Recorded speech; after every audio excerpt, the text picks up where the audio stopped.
I probably should have saved it for when you hit it then. Recording is on. So today we're looking at the Evolution Summit on community building and a little bit of my personal story. And the reason we're having this watch party is so we can have also Q&A and brainstorm on community culture.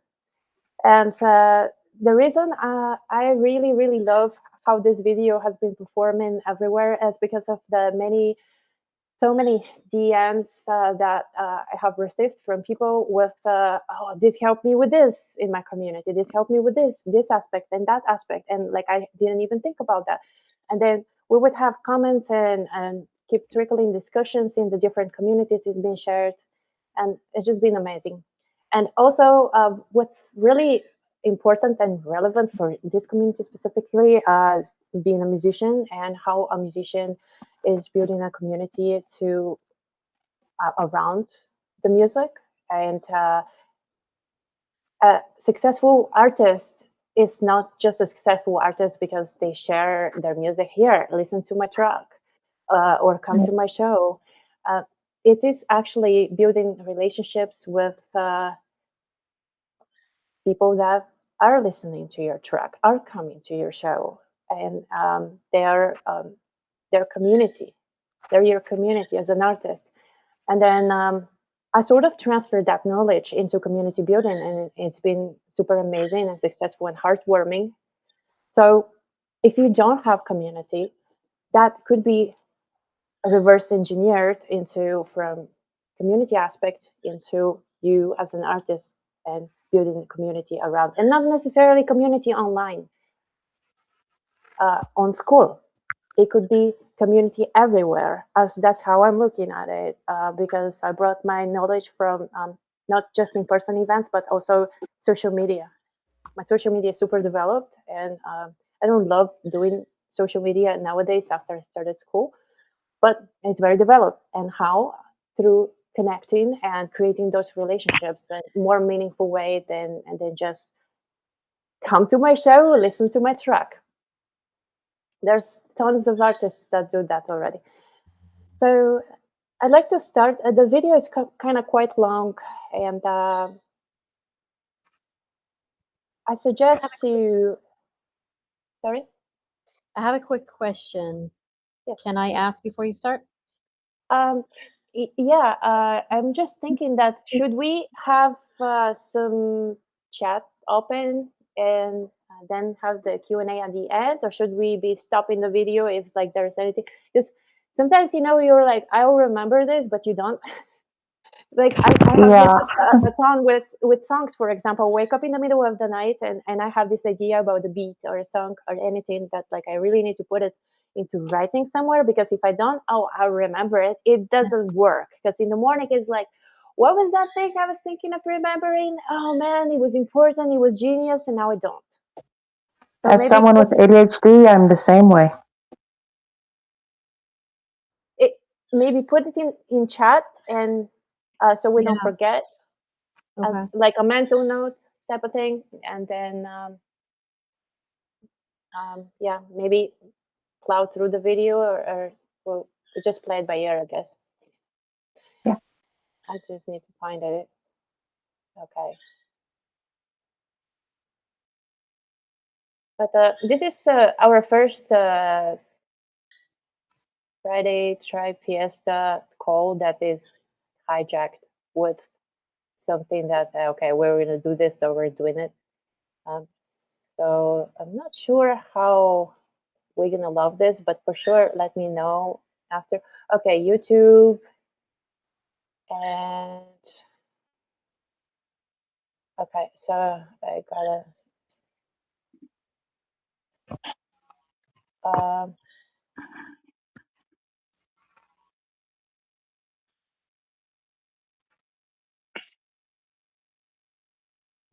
sure why this is like disappearing.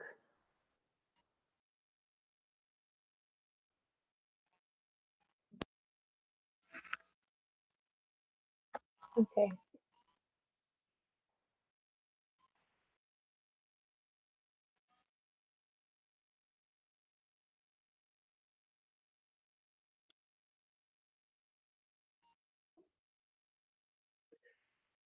So share a tab.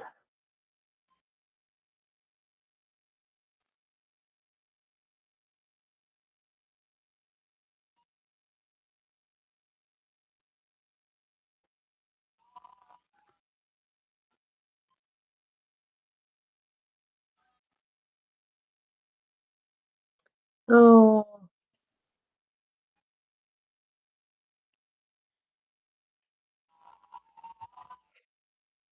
okay, I see. The reason it wasn't showing is because the name of the episode is called E9 Rosita Aleksandrova, and I was looking for evolution. It's just the name. Okay, here.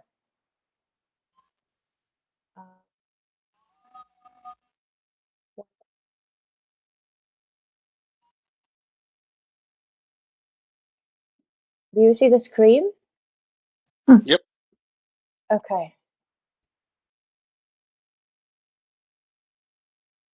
I'm just gonna play it.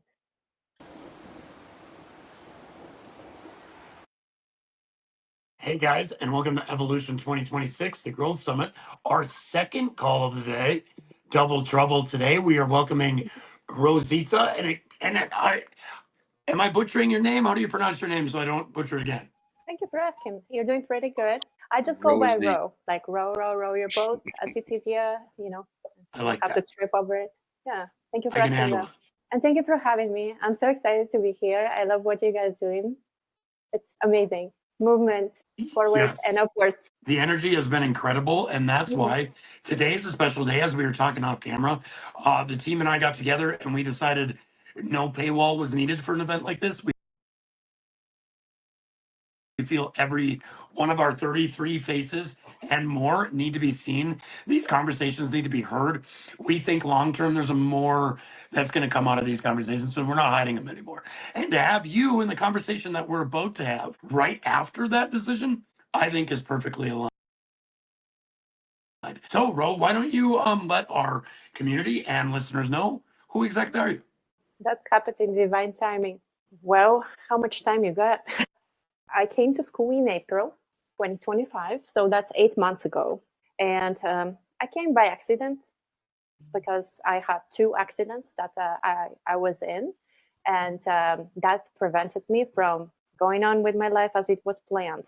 What was planned was a summer European tour. I'm an artist, DJ, and producer, and I tour the world. And the other thing is Burning Man. So the European tour and the Burning Man had to be canceled because I had to go to therapy 5 days a week. Yeah, and I'm getting better. I'm better now, almost to full range of motion. But it was pretty hard for me to, swallow that I needed to cancel, and mainly not so much about for me type of thing, but mainly because I had to have these very difficult conversations. First, difficult decision. I need to cancel this for my house so I can take care of it. For me, it was very difficult to talk to all these people and bring them the news and disappoint them. I was booked for shows, and then next thing you know, I can't make it. Of course, they knew months in advance, but still, for me, it was very difficult. But I made sure that I over-explained myself, and I give them enough time to where everybody was kind of good, comprehending the situation and all that. So anyway, I had to sit on my butt, obviously not tour. And for me, that's very difficult. So I'm like, okay, what am I going to do now? So I went to school, and I have been invited to school like 6 years ago by Sam Ovens because I'm his student for many, many years. And love the guy, but at the same time, school I picked like a few years ago, and it was I don't know, another social media or another courses. I have Kajabi for years, I don't know. So I didn't do it, right? And yeah, I took another look in April, got in, and I was like, all right, let's see this community thing. And I have experience for building communities from being an artist, because an artist doesn't become a successful artist just by being all talented or pretty. No, it is a whole community behind. And if you're not there for your people, they aren't going to be there for you. So I thought I knew a little bit about community, but not really. When I came to school, I was like, oh boy, there will be a learning curve here. So I need to make a community. Which one is the lowest hanging fruit for me?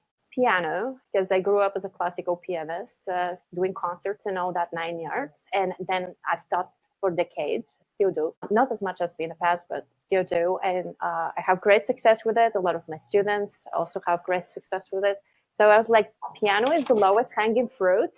And from my previous knowledge of other platforms, I'm like, oh, let's niche down as niche as possible, which is kind of a mistake in school because it's not as big as a platform. Even now, it's not. After the tsunami of Hermosi, it's not. But anyway, I thought I did the right thing by picking the lowest hanging fruit and very niche down. And while I'm learning, I wanted to help a ton of people in the process. So it's like a win-win. And, we started getting people that aren't just into piano and aren't interested in playing piano per se, but they play different instruments, and then singers and producers and DJs and music industry professionals, such as like music supervisors, the guys that take your music and put it in commercials and movies. Those. So composers and also music lovers. People just came in because they wanted to listen to beautiful music. And just people just started coming in, all kinds of people that just came to vibe with us. So, I was very open and fluid with like how the things are developing naturally and didn't want to restrain. This is how it's going to be. Because I do have this from my classical piano backgrounds in the past, the perfectionism, the structure, this is how it needs to be, control freak type attitude. Yeah, I do have it. Also, I grew up in a very conservative military family. My dad was served in Bulgarian army. So the structure and the discipline and the very, very conservative thinking was there since early childhood. But I work for decades to shake it off and become who I want to be, not who my environment made me. So anyway, back to the community, it was evolving naturally, and I was just showing up for my people, what is needed. And not just showing up in the tribe, but showing up beyond the tribe, everywhere. And, it developed to where like, all right, about a month ago, it was way overdue, by the way, but about a month ago, I asked the community, hey guys, do you think that we should remove the piano from the tribe? Piano tribe was the name, the old name, and just call it vibing, because we're all vibing together. Everybody was like, yeah, go ahead. I expected a little bit of a pushback, especially from the piano people. No, stay in your lane, because I did get a little bit of a pushback a few months ago from one of my very dear friends. She wasn't in the wrong or anything. Like, I started incorporating meditations and yoga because everybody needs those, and I want them available for my people if they want to try. She was like, no, you should be just staying with the piano tutorials and all that. All right, so like I did those last, right? But still didn't remove them completely. So I was really surprised how well it was accepted, the change of the name, and everybody was go for it. And vibing, now it's vibing tribe because we're all vibing together. But there is also a story for that. Thank you. There is also a story for that.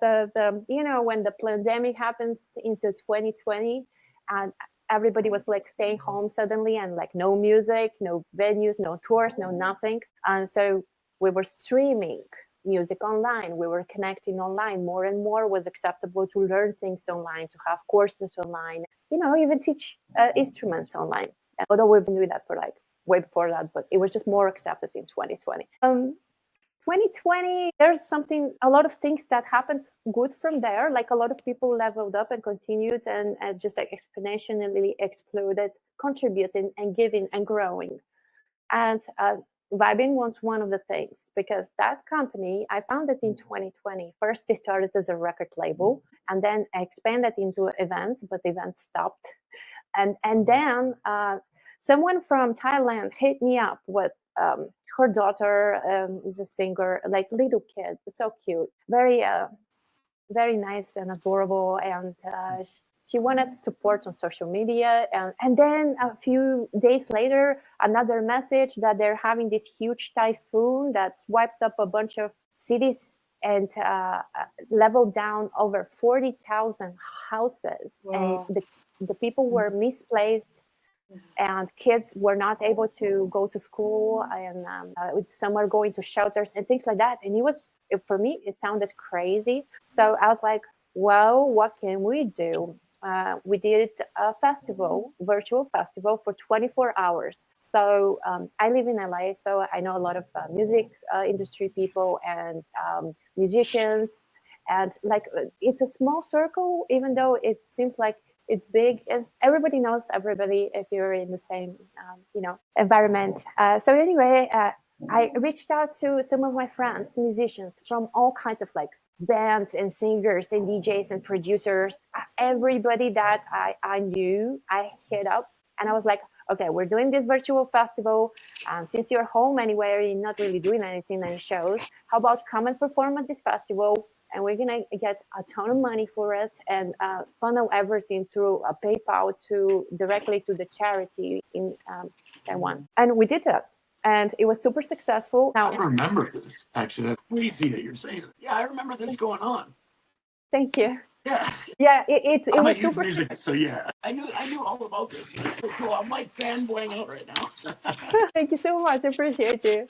Yeah, it was super successful on the outside. On the inside, oh my God. First, because it was just me behind the scenes, I needed to puzzle behind the scenes several laptops so I can run OBS, so I can be plugging everybody when their turn comes. Oh, we had not just musicians, we had magicians and dancers, like ballet performers.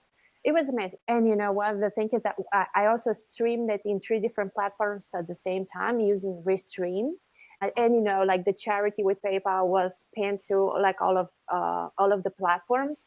And I was really trying to respond also to the comments, but that was really not doing very well, honestly. But the thing with that is that when you are distributing streaming platforms, and if the content has been released previously, because guys like Zuckerberg don't care, okay? So he doesn't pay royalties for music distribution. So therefore, they block your videos or take it down. So that happened to YouTube, Facebook, Instagram. Where else we were? Or it doesn't matter. Those 3. So back to what happened with that festival is that's where like the essence of vibing was really thriving, where this is what we're all about, to bring people together through music. And doesn't matter what's the way, whether it's going to be online, whether it's going to be doing yoga at a festival and we're having a stage, whether we have a bunch of art cars. Now we're building art cars also. That's our festival stages. And we are putting our artists on those stages, and they never would have a chance otherwise to perform at those big festivals if it wasn't for us booking them. So everything is very synergetic. Our radio show, our label. So like vibing has a history of like 2020 is when was the birth of it. And as much as I felt like I'm falling behind as an artist, no, I was falling forward as a leader and disruptor of the music industry, because that helps so many artists right now and inspires so many. I have goosebumps just saying that, it's amazing. I wake up with a heck yeah, it's me every single day because of it. Ro, I'm going to go even further than that, because I used to live in a city that I think it's near and dear to your heart, called Ghent in Belgium. And there's a huge music scene there as well. And I know for a fact from my immediate environment that there were so many people in the music industry who had mental health issues, committed suicide, and fell into deep depression and all kinds of addiction because of the COVID situation. So I think that I would go that far that you probably saved people's lives with that move, and probably not just one of them. Goosebumps. Oh, I want to hug you so bad now. Thank you. Yeah, I have goosebumps hearing that, because there is a meme going around, DJ saved my life. It's true. Yeah, for because sure. a lot of people go to these parties to heal through dance and connection with everyone moving at the same rhythm at the same time. And it's so amazing to me when people come after my shows. It's like, you changed my life. And, you know, somebody like my mom would be like, what are you on? You know, like drugs. But I know the feeling of how you process a lot of emotion and a lot of information in a really good way. And it is very healing. Dancing is healing, hands down. Yeah. So that's why I really am in it as a DJ, because as I said, you know, my background is classical pianist. And I was always composing since little, but I didn't know I was doing that. I was just thinking that I'm procrastinating what I'm supposed to be practicing instead. That's why my parents were always like, oh, your teachers are constantly complaining from you and you're practicing 8 hours a day. How is this possible? They don't have musical background. My dad, military. My mom is like an electric engineer, so nothing to do with music. Their taste in music is actually horrible. And who am I to judge? Anyway, yeah, they were always like wondering, how am I getting all these like bad reports from the teachers? And I was just composing. And later on in 2010, I was like, let's see that software and see if I can put some of my music into this computer thing and see if I can make something. And I started making electronic music. Now, I did still have a lot of friends that are DJs, even before I was deep into the music industry. And I would give my tracks to my DJ friends and be like, here, spin my track in your club or in your festival or whatever it is that they're playing. Nobody wanted to spin my tracks. They were all like, this is crap. It has too much classical music in it. You need a simple chord progression, girl. 4 on the floor so you can get the groove. I ain't playing that at my event, okay? So all of them were saying the same thing. So I was like, geez. So like, okay, do I get discouraged? Maybe I could have, but that didn't resonate with me. So instead, excuse me, but I showed the middle finger to everyone and I became a DJ. And that was my reasoning to become a DJ, to spin my own tracks. I know it's lame and it's selfish, but the reason that I stayed changed. The reason that I stayed was when I played my first festival, I fell in love with my dance floor.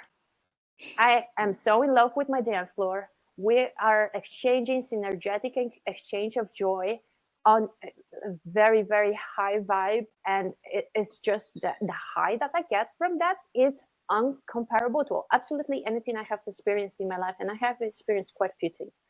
So that's my reasoning for staying, you know, and then, you know, from there it developed, you know, started meeting people, moved to LA, of course, and then, you know, founding the record label and the radio show, and then started helping artists progress with their careers. And it's just like very synergetic, everything I'm doing. You know, that's why I really like what you guys are doing. It's pretty synergetic, you know. You are bringing in people and they talk about their stuff, and that's brought to people that might benefit from it. You know, it's amazing.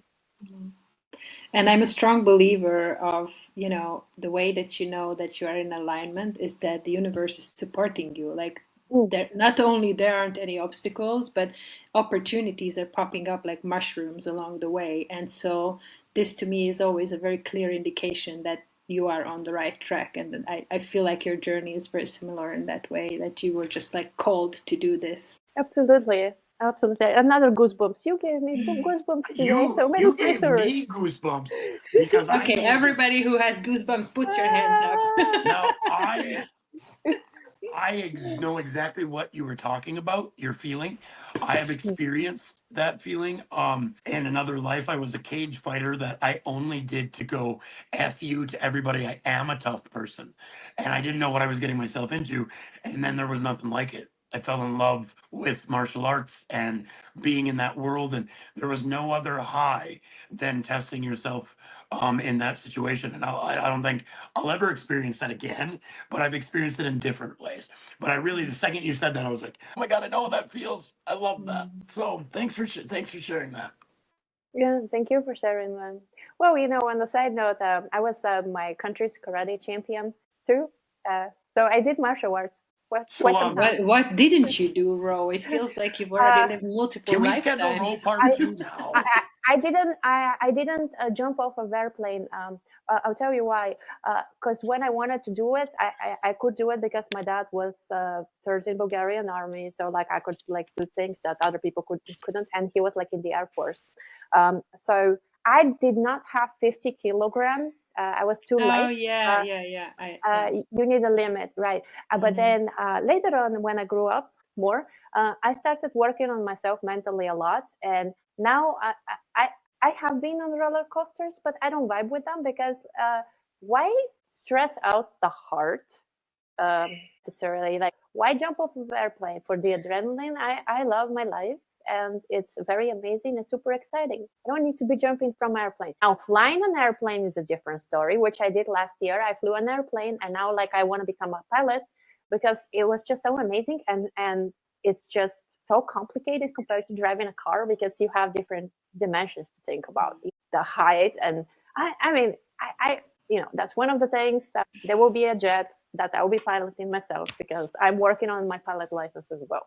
You're a cool. comic book character, the DJ Yeah. karate ass kicking, like you are a comic book character.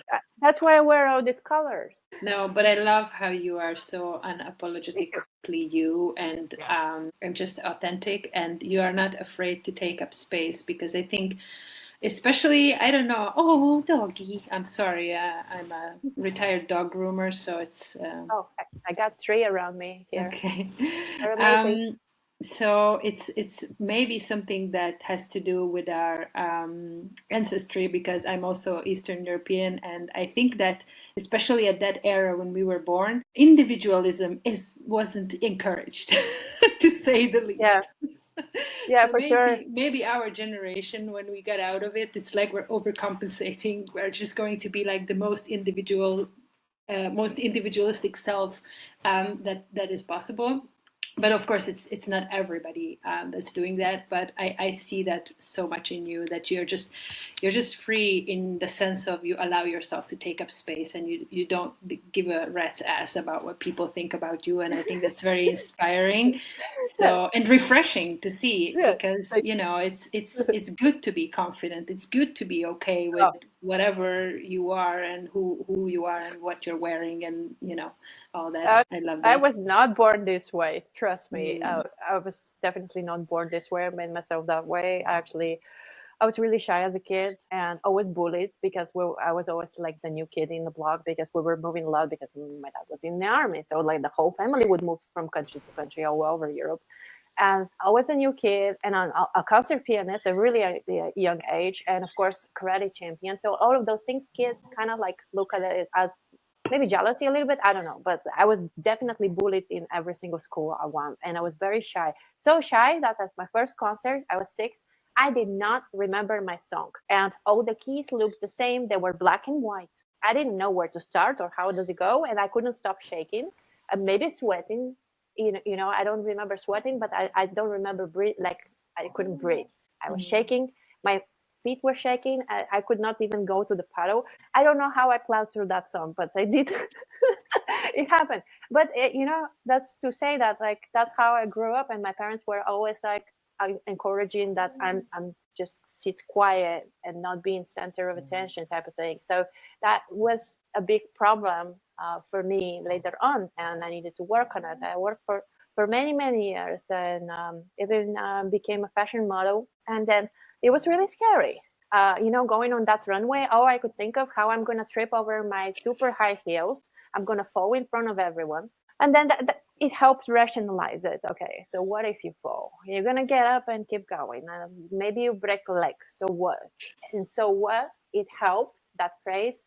And that helps with the community also. Like people come to me nowadays about community building, community culture. And it's just like life and everything. You just need to stop taking yourself so seriously and see where your alignment is and go with it, But that fashion modeling thing was really, for me, was really hard, especially when I had to do bikini shows. Later on, I had no problems just wearing pasties on the runway, trust me. Very successful career, but it wasn't like that. That's what I'm saying. Like I was brought up like really shy, really stay in your lane type of thing, do your piano 8 hours a day.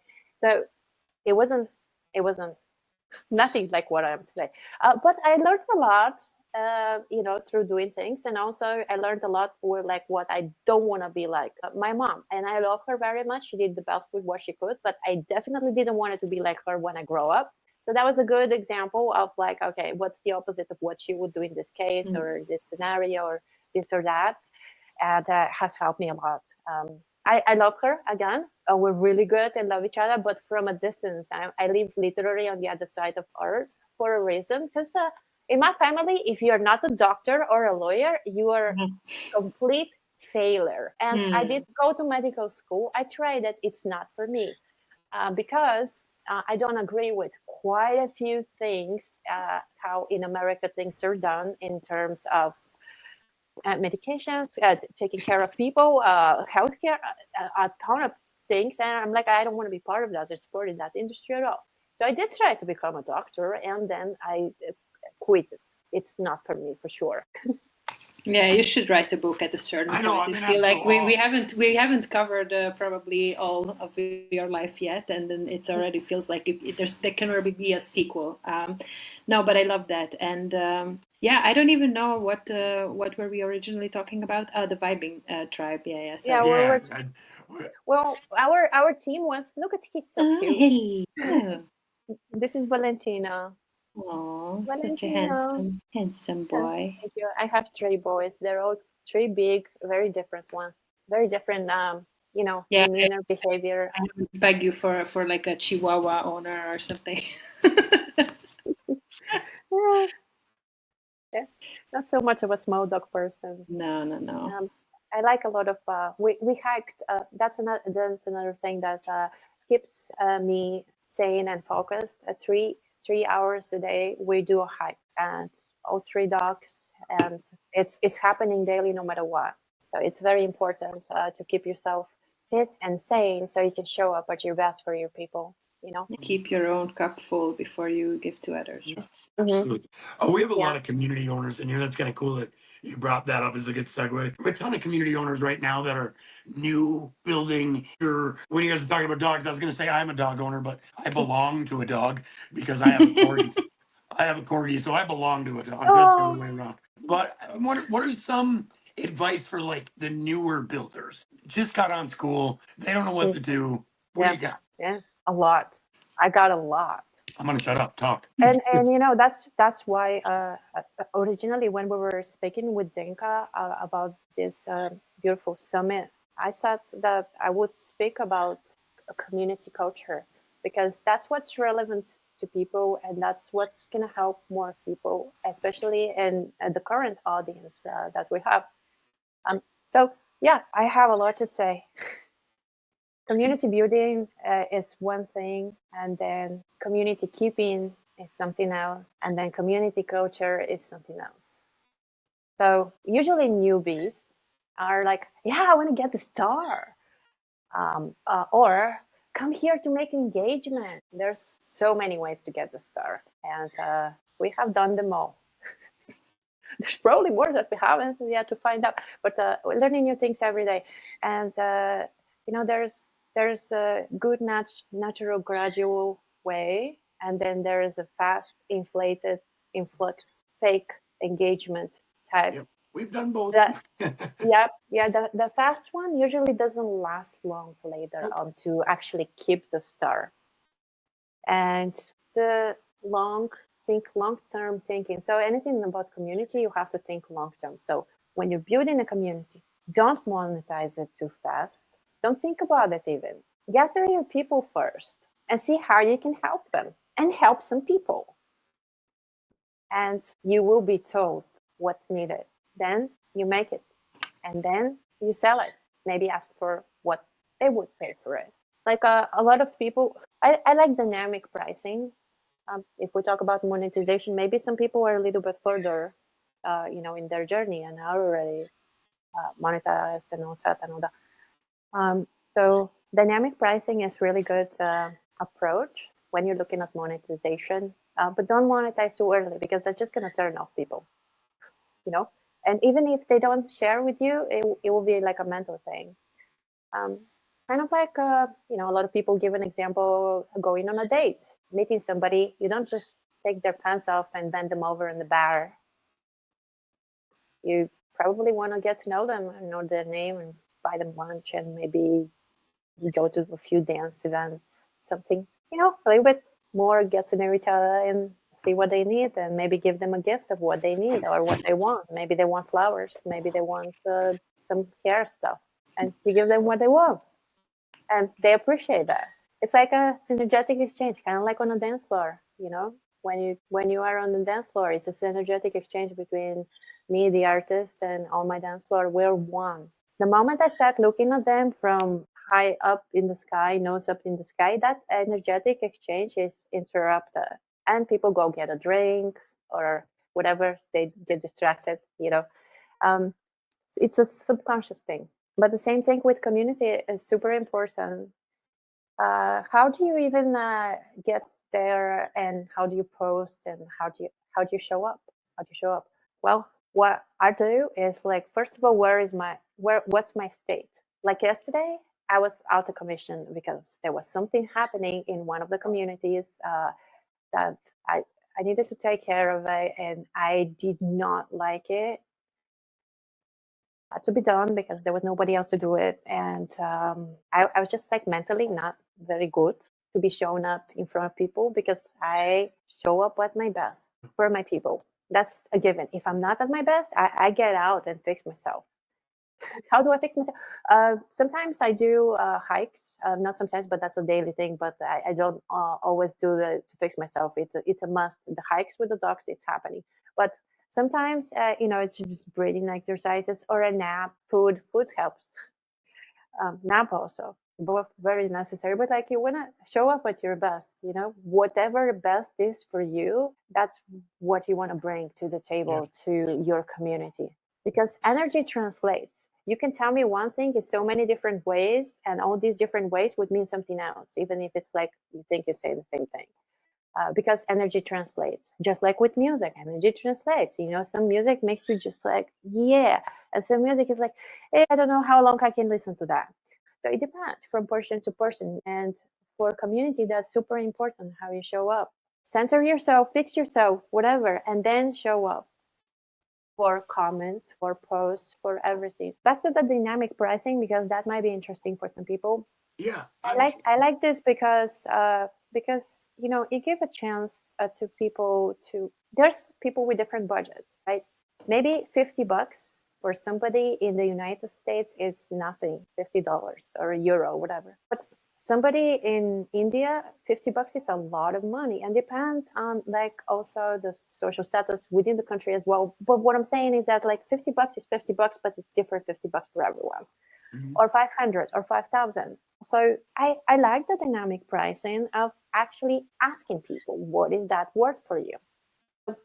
I recently shared something in my community, and it was like, I'm going to help 2 community owners in the month of January. And here's what I'm going to do, da, da, da, da, da. And it's similar work to what I do in the tribe and in Gossify. And obviously, both communities are successful, although like Gossify is 10,000 people and the tribe is like a little over 300. But it's growing. I don't care about numbers, but the amount of people that you have to manage, it also changes the amount of work you need to do, and how do you do the work, and how do you delegate the work. That's why I mentioned that. Because it's very different to manage a community with 10,000 people and then a community with 30 people or 300. But if you have good principles and good foundations, this would build up to where, as you build in, it builds with you to where you don't have to worry too much about the stuff and the numbers growing or not growing or whatever it is. And I learned that from social media. I don't care that I have 20,000 followers on Instagram. Somebody has 1,000. Okay, I have more than them, but somebody has 3 million. I have less than them. I don't care. Yeah. I don't care. It's how I show up. I actually ditched all my socials. Not ditched, but like kind of like don't go to them anymore, except when I'm promoting a show that I'm playing. That's the only way reason I go to socials. Since I'm in school, I live here. And the socials repel me very like a lot. I go in and out faster than I go to the bathroom. Yep. Just to promote a show. That's it. And it is what it is. But back to the dynamic pricing, why I'm going there, because like that might be relevant to people. I like that a lot. Ask people, what is this worth for us? So what I did with the community, like I'll help 2 community owners, like what I do with this in this community, and give support. And then what is that worth for you? I asked the tribe, hit me up with a number in the DMs because and you're not just gonna sit and look pretty. I will teach you and I'll help you, and now this is done with you and not for you. I'm not gonna like take over, but I will teach you and hold your hands until you need it. Anyway, was that word for you? And I left it open, and whatever happens in the DMs, it's beyond that. But there's that an example of dynamic pricing. Another example of dynamic pricing is somebody's business. Like it needs like a total remodeling of old-fashioned system with courses and treating your community like an email list and wondering why your sales tanked, and that guy's making millions. But now by sales tanked, for us that's probably nothing, because still makes a few $1,000,000, but for him that's sales being tanked. Okay, so compared to many millions, a few millions is way less for him. For me, it's like, that's still great, but I see where he's at. So for him, for me to help him, it will be $40,000. So why? Because I know it's going to make him a lot more, and actually it's way less than what I should be charging him. For somebody else would be 10 grand, depending on like what is that going to do for his business.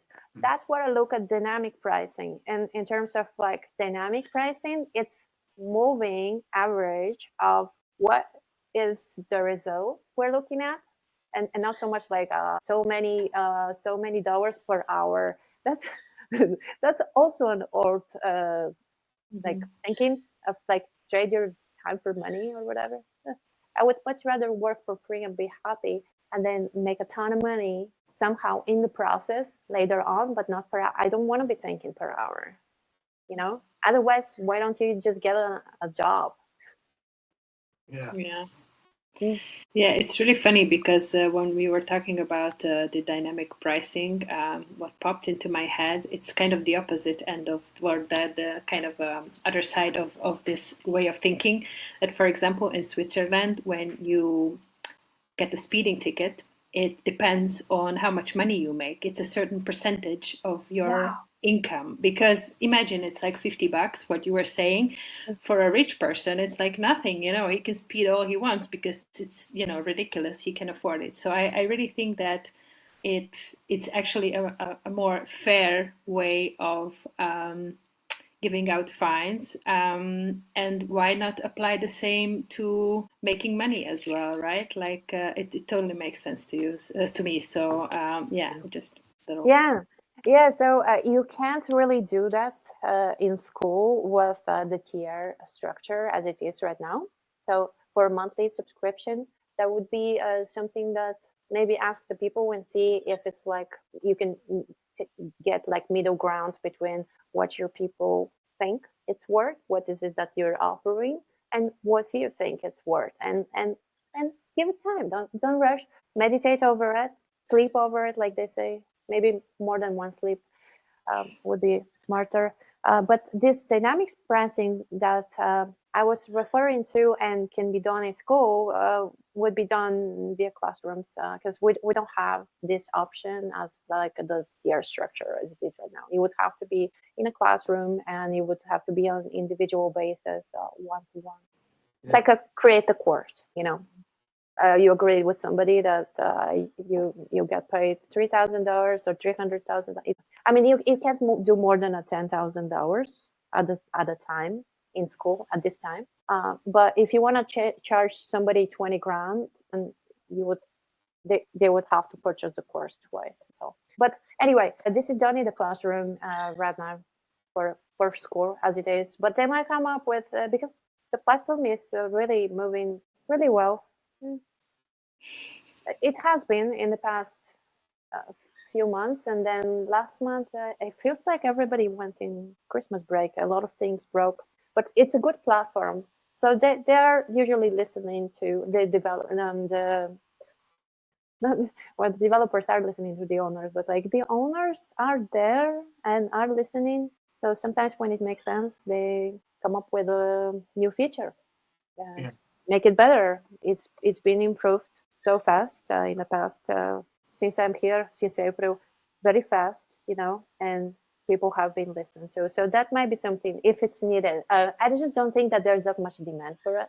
People like to have, most community owners like to have the subscription structured, and that was requested for a long time. You know, it was not possible before. You had to do a community with certain price or free, and then that came like recently out. I don't know, maybe a month ago. 2 months ago, something like that. But before, if you had to go around it, which now it's also like a way to go around it, if you want to change the price or you want to like give somebody some incentive and something cheaper, like a membership. What you do is you go on the back end and you change the price of the community. That's what we were doing before the tiers came out. Change the price of the community, bring whoever, and then change it back to where it was. And that quick change of price will bring them in monthly for that price that they're paying. I really like that advice because, and I really like the feature itself because me, Dave, and Dinka did the build a second community as like that next tier experiment within the last year, and that's kind of how now that the tiers are out, now we just combined those two into what our community is today, and then we're gonna eventually tiers down the road and stuff, right? But we've done that experiment, and I love that now you can do it all in one place instead of having multiple communities. It makes it so much easier. Absolutely. That's another really good point that I'd like to touch on. Should you make two communities? One is like going to the other one as the next step, maybe one free, one paid. No. No, never do that. I'll explain. First of all, for you as an owner or your admins, it's really so much more work to manage two communities, because as you grow, you'll see a lot more things than just like, engage here and there. No. There is a lot more bots and sales and systems in places that you need to be taken care of. So this managing two communities is a lot harder than one. But also, main reason is your engagement. Your engagement on this, if they're niche related. Now that's different if you are completely into piano and completely into yoga, and you never want to have yoga in a piano community, and you never want to have yoga in a piano community. Whatever I said, you get the point. Yeah.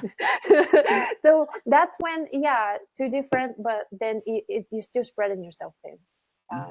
But the engagement, back to that, it's the main point is you really want to have engaged, vibrant community where people share. That's what community is about. People share, socialize, they're friends. You're their friend.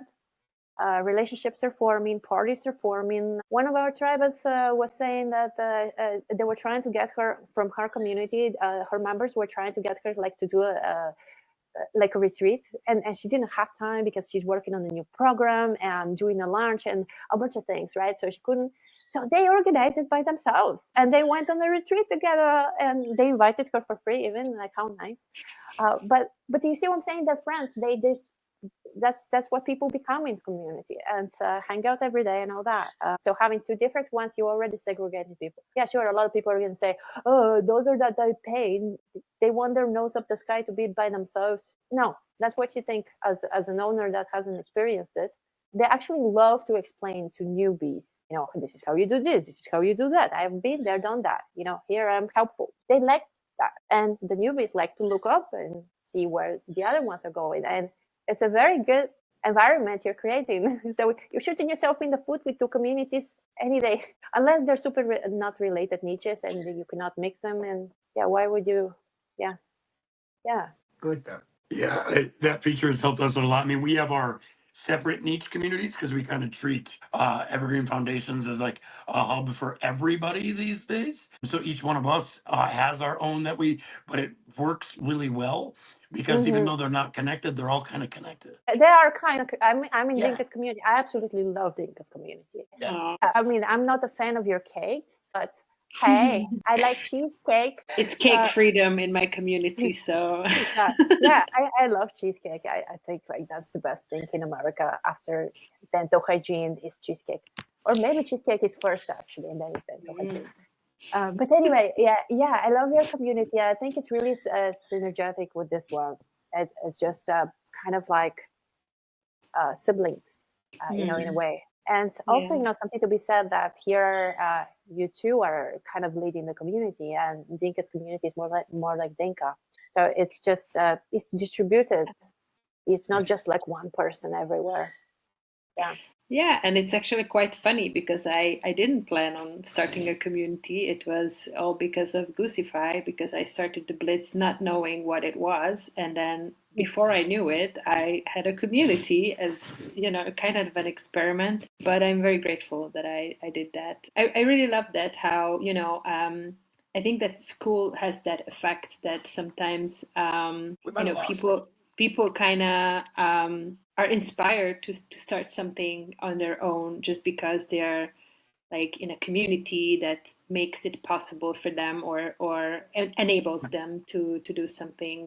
Yeah, that's how I started my own community. Yeah, And for our brain sure. project came the next week, just because you were, and I was like, well, that would make sense for foundations. And boom, look, it was FS. Alignment with all of this was fun. Yeah. Oh, now I think we lost her. Okay. Now we lost her. Yeah, I thought it was coming in. She might have connection, or who knows. I could feel it coming. Oh, let's wait a little. I was on the edge of my seat. I was waiting for her to go, yeah. And then after I stopped, after I got off of Mount Everest, she was just gonna drop like the real good stuff, and now it got off. Because like everything was like progressing. I was just waiting for her to be like, yeah, that was when I was in the Secret Service. I was just waiting for stuff like. And like, that's wow. how you make $1 million. No, honestly, everything so far has been amazing, and I knew that from even before we started. She's back. That was my computer took a shit Can you hear there. me? We hear you, yes. Oh, okay. We were just saying that you were about to drop like the big secret when it was like being cut off. Everything you said was super valuable. So we're just go ahead, keep going. So we were kind of just getting off of the tiers, and like we were kind of talking about how great that was.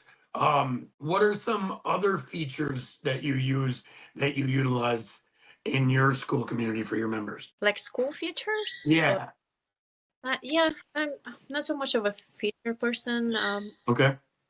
I mean, like, I use absolutely everything that's available, but there's not that much available. This platform is made simple for a reason, and more like focused on community culture than features and what's important for people and what moves the needle for them versus features. I mean, like, give me an example of features that you use. I was just kind of going on a question just to get you back somewhere. You just talk about what you want to talk about.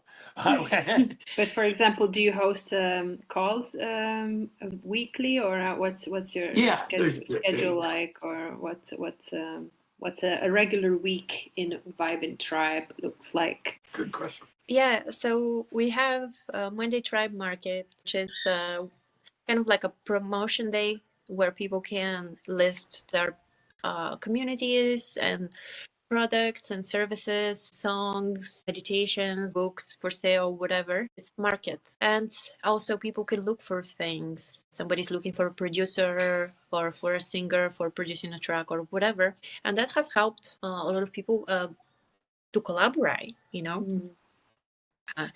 That's Monday. And then we have a Friday.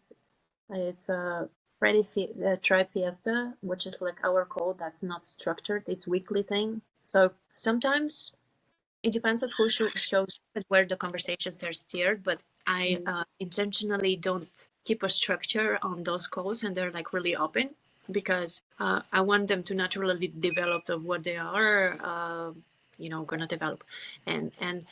Sometimes we talk about music industry, sometimes we talk about AI, sometimes we talked about peptides and sleep and weight loss and yoga and Burning Man and festivals and recording studio setup equipment. And last one, actually, I made a workshop out of it because I was asked about DJ equipment for newbies, like what to buy and what are the differences between the equipments.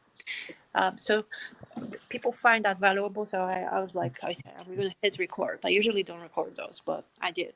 And there's that. So I can kind of see what they need and what they want, and I'm there for them every single day. And when I'm not, they know.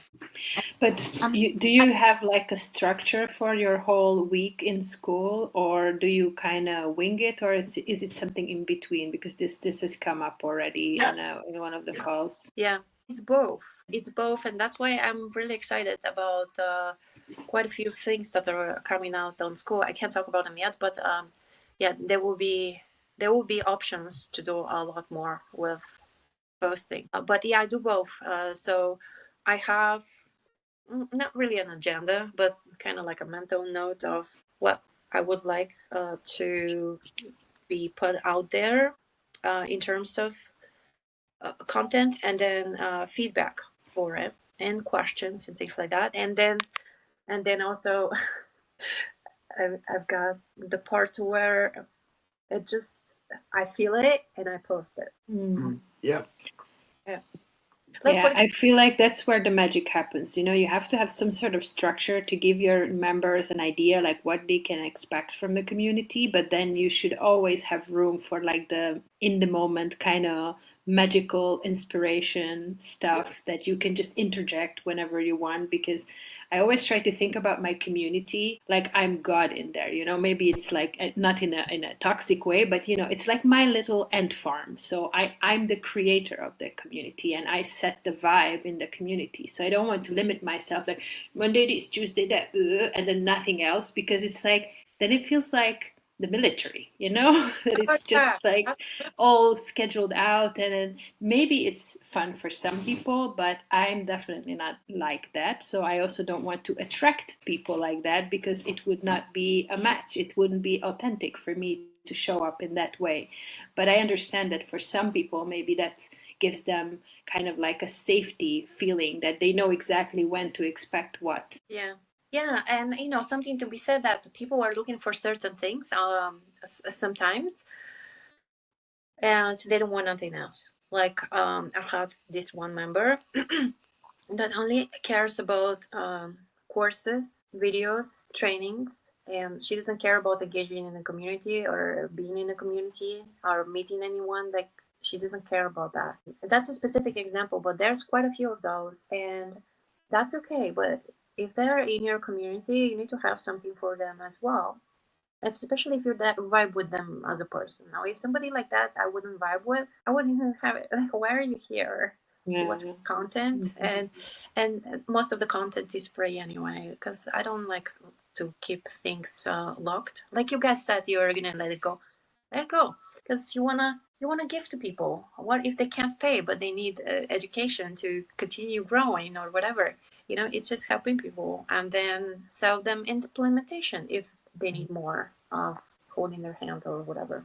You know. With that said, I have almost everything is free, and when it comes to courses, and I have a few more coming up, and I'm thinking maybe I'll put some paid ones, but I do have services in the classroom, and I have no problem creating whatever next product or service and slap a price tag on it and put it in the classroom, and if needed. So that's always available, but also, you know, like a bundle of coaching sessions also shows, you know, like the pricing that I have in the classroom for booking me as a show is way less than outside of school people, you know, and the so it depends. I also don't have a manager anymore, and I did learn so many valuable lessons for having one and a shitty one. That was so the education I gave myself from hiring that guy and doing all the work for him was amazing. The best thing that ever happened. But at first I was like, I showed myself in the food with this guy, so much time wasted, and I gotta do all the work. But then I was like, wait a second, I learned so much. I created all this connection, and it was me. And now I can fire him because I learned my lessons, and he's not doing anything about it. The thing is that I didn't really have a reason for a long time until I did have a really good reason. And the reason was he allowed somebody to put my name on a billboard wrong. And I'm like, well, a lot of things, but that I cannot show this on my socials because it looks unprofessional, and I cannot. So tell them to take it down and fix it. and he was, I want to keep this PG, but yeah. Anyway, he acted like a sissy girl and couldn't do that. Like, oh, really? Well, if you can't do that, guess what? I can fire you. And do that. Like, We are losing your voice a little bit. sorry, can you hear me better now? Yeah, there you it's are. good. Oh, hunting for The universe censored you anyway. But yeah, the thing was this, with that is that I said, yeah, watch me, I can do it. I'm not showing up, and I didn't show up. Instead, I went and I saw my boyfriend time, and we had a good time, and didn't play that show. I really love that about you, that you turned something that was seemingly difficult or bad into a positive thing. Like that mentality says so much about you as a person. You could be like, oh, why me, and all this happens to me, and I don't know what, and then you just kind of, yeah, that was a super valuable lesson, and just, you know, use it as fuel to go forward. I really love that. Thank you.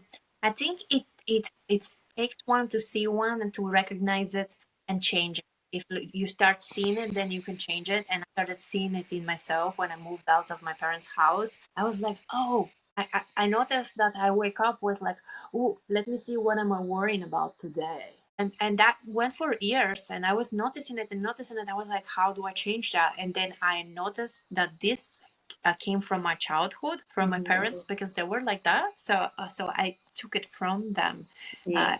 And then, you know, once you notice it, you can change that. But then there's the worsen part, and there's the why me victim mentality. I was that too. Yeah, sure, I was. But then I saw it, and I was like, yeah, now it's more like try me instead of why me. You know, it's different. Yeah. But they still have it. I notice it when we talk on the phone, and when we don't see each other very often, but like when I have a tour in Europe, every 4 or 5 times I would stop by Bulgaria to see them, and I notice all these things that I have worked for years to remove, and I'm like, not too much time. Yeah, very relatable. Yes. Yeah. No, especially when you work on yourself for such a long time and you come such a long way, I think you also become much more sensitive when you start to see the patterns from your old self, and then you don't want to go back to it. That it's like it's even bigger contrast. Like, no, I know that too well. So it's as you were saying that you love your mom, but you don't want to become her. That resonates very much as well. It's yeah. Yeah, and I think that most of the things that I have learned about community building is from me showing up for my people as an artist. You know, it's like, don't be afraid to show your community this or that. And I understand structured days and all that, so play it safe, but also share with them how you feel or whatever.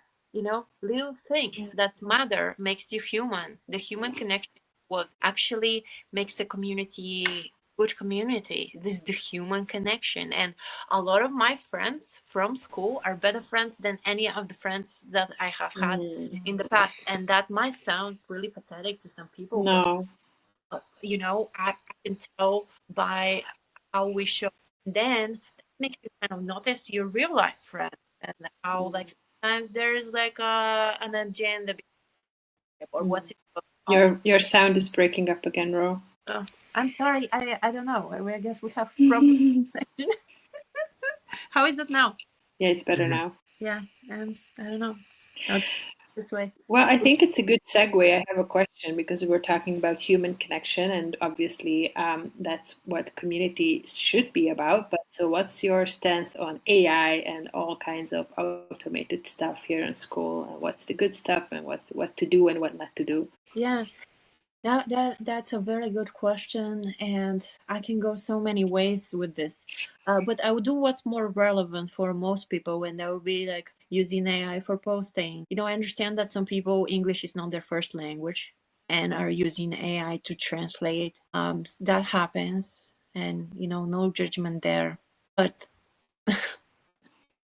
but then there's those that use AI to make a very long copy of, yeah, smart written and makes sense or whatever, but then you see in the comments that that person that is in the comments is not the person that wrote the copy for the post, and that already, it doesn't matter what was the reason of writing, and with AI it connects, it makes you not trust the person. What else is fake?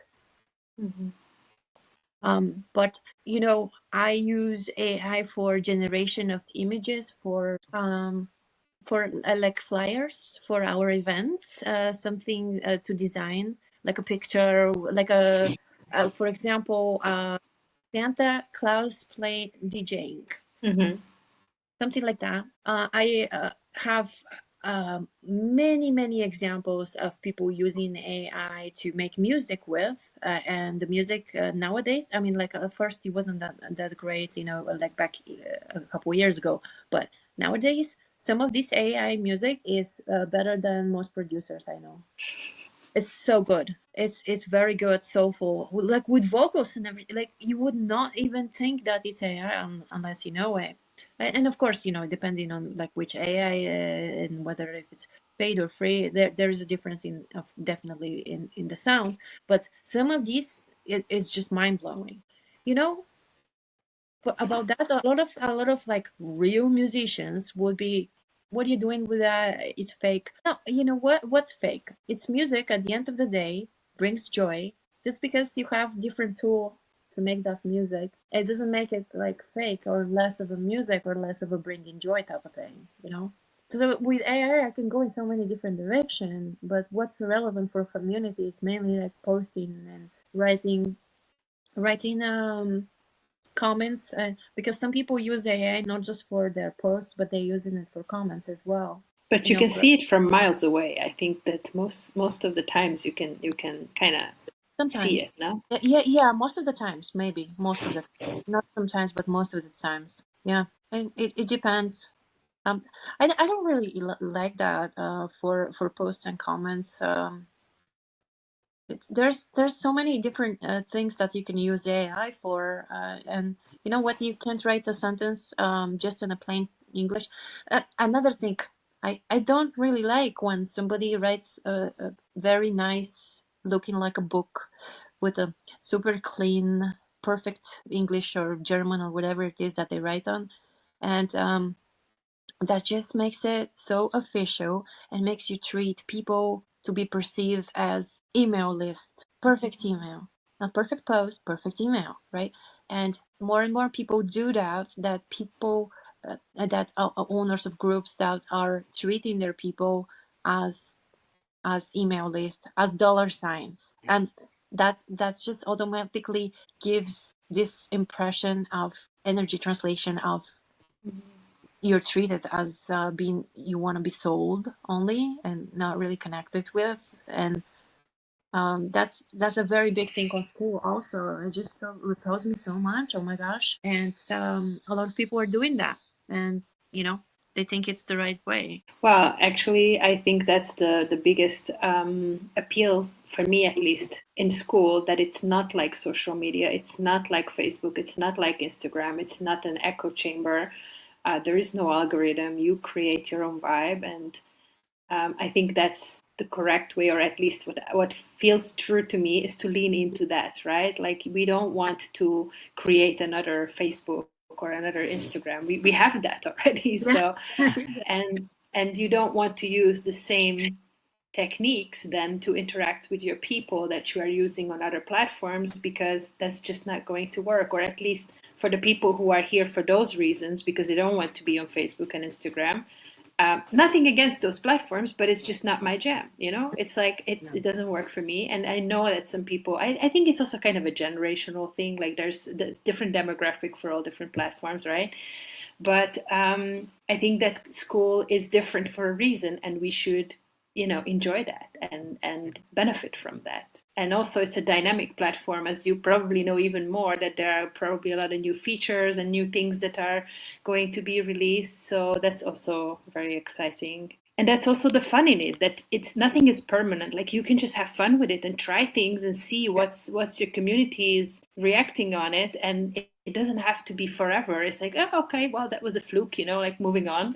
Yeah, but back to this post, you see that a lot, way too much in school, and just like the perfect written copy, and it just makes me roll my eyes. Yeah. And most of the people that do that, they just do that and don't do anything fun, anything like, just tell me something about your dinner. How many times do you post about your dinner? Oh, you're talking to the wrong girl.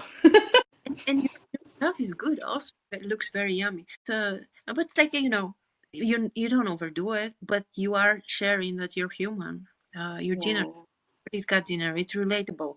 Or everybody's got like a Christmas favorite song or a song that they don't like. But yeah, but don't like, because there's one person, I love him much, but oh my gosh, just what's for dinner every single post. And that's, you cannot overdo things. You wanna spruce it up and just be human, like you're hosting a party. Yeah. All right, Robert. We also want to be respectful of your time. So I don't know if how are we with time? Are we still good? Yeah, I texted my team. So I'm gonna be out for a few hours because I didn't know how long we're gonna be talking, and I also thought that there would be like a Q&A at the end, so I didn't want to cap that. I told my teams that I'm gonna be out for a few hours, and also they all know that I'm over 1,000 notifications behind with things because I needed to fix a few things yesterday, not by my liking, but we also started a blitz competition, and it's just crazy.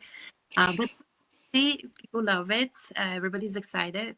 But I'm just behind with notifications and the entire team. Yeah, and I know that you take that like it's religiously. You clear out your notifications. So I know that about you.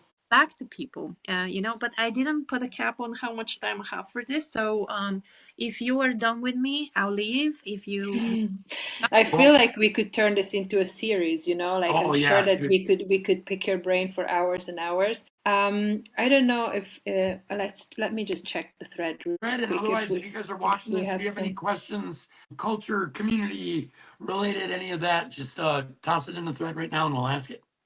Or take yourself off of mute. I don't even know why I said that. I have a just quick have love question. for you in the thread, so there's that. I'm like on my phone right now, and I didn't look at the chat.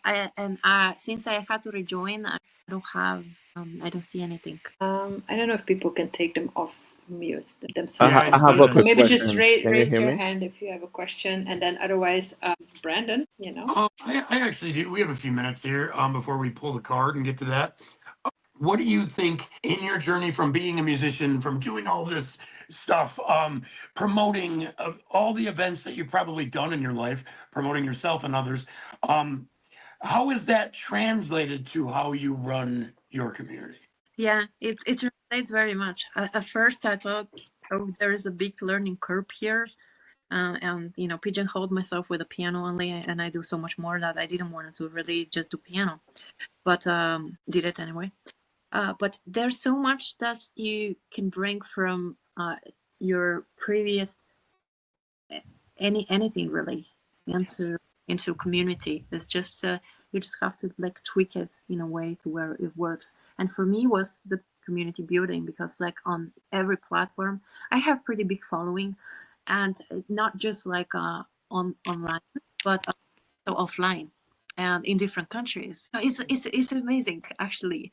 When I tour, I have in different countries like different friends, and we will have our own thing. And you know what, next year when I'm back in that country on a tour with and I see like the same people from that city, and then it's like no time has passed, we pick up right where we left off. It's amazing.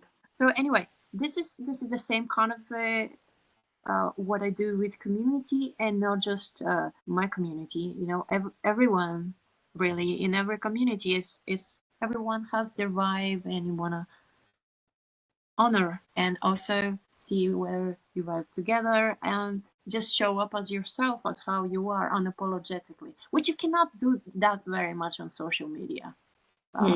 Especially if you're self-conscious about how you look or whatever, how everybody else is polished and how you compare yourself, which I had that in the beginning when I first moved to LA, but stripped it down fast because, there's something to be said being a small fish in a big pond. And I just spoke with somebody about this earlier, or being a big fish in a small pond. You know, there is a difference. And also, what kind of fish? Do you want to be a shark or big fish? Do you want to be a shark or piranha or a whale or whatever? You know, so that also matters. And the environment is how you perceive yourself, and for your community is you make your community how you are. And if you're showing up authentically, your community would be very aligned with what you do, you know? I love that. Yeah. That has been our experience also Yes. recently. I feel like since we kind of find our voice or what we stand for, we attracted so many incredibly aligned members. In numbers, we also jumped like very quickly, but also in quality of members, it just kind of happened that it clicks, you know, like. Yeah. And sure, there's always bots, you know, slipping through the cracks, and you know, that's just growing pains. But yeah, but we also feel like we are learning as they are getting better. Maybe we are also getting a bit smarter. So Yes. Mhm. Yeah. If you had to narrow it down, one tip, one don't do, one do, make sure you do this, what would be something that you would tell any community owner? New, been there, done that, has 10 communities. What's one piece of advice that you think every community owner needs to have? Yeah, I can with one word. The reason is because like recently have been brought up to a meeting, our team in Gusify, and like what's the most important thing? And I'm like, I'll tell you right now, because it's really resonate. You as an owner, really, it's the most important thing. Be present. You don't have to post, okay? But be there, be in the comments, be there when something happens. You're right there. You know, there's a bot, shoot it, or somebody said something or complained or blah, blah, blah. Just be there. Be like, what's up? Just a gift is still gonna be something than nothing. And it doesn't have to be like stay there for hours like, you know, me. I live in school. But, you know, often just be there. Your presence is everything. That's amazing advice. Anything in the... Thank you. I don't even know who's on here. What time is it? 2:25? If we don't have anything in the thread, Tinka. yeah, I think it's time for us to This do is our our, little closing card ritual. section. So I drew this card for you, Ro. It says Broken Arrow, and it reads, "Embrace the energy of peace." And I love that for you. Oh, thank you. Yeah. Awesome. That's what a nice I card. hope it resonates with you, because I do believe that you have that kind of grounded, peaceful energy with, like, obviously sprinkles and rainbows on top, but you have that, like, kind of, I know who I am, I know what I'm about, and you cannot rattle me kind of peaceful energy. So Yeah, thank you so much. This is such a nice caveat at the end of this call. And I believe that this helps a lot because I do bring peace, and it's not necessarily in the nicest way because sometimes people don't like to hear certain things, and I say it anyway. But at the end of the day, it's all about like grounding and bringing to a center someone or a community or us as in a relationship or between. This is a very big thing, you know, being peaceful, enjoyable. What's the most important part of being happy? yeah. Ro, we could, like Dinka said, we could do a 5-part series on culture, on school with you, and probably a whole lot of other stuff. Earlier on the end, I was on the edge of my seat waiting for you to be like, yeah, and that's when we got done climbing Everest, and then I flew a jet. Like, I was just like enthralled with your story. Thank you for gracing us with your presence, your knowledge. I'm looking forward to getting to know you better in all the communities that we're a part of together. I end these calls with one final question that I ask all of our guests, and the themes, similarities, and small differences has been amazing. What does evolution mean to you? You know, many things, but it's definitely something that is natural, slow progression, and it's inevitable, and it's always for better. Couldn't have been a better answer from you. I appreciate you so much for doing this. It's been awesome. Everybody, we're rolling. Like, we've only done like 8, 9 guests. We had 2 today, so we've had 9 guests. and we're doing a 33 total. Keep up with it. Let all your friends know that we opened it up for free, and let's pack these calls. Let's keep it up, and we'll see you again tomorrow, guys. All right. Thank you so much, Ro, once more. And then we'll see you on whichever community on school for sure. I really appreciate you. Have a great day. You You too. too. Bye. Bye-bye. Ciao.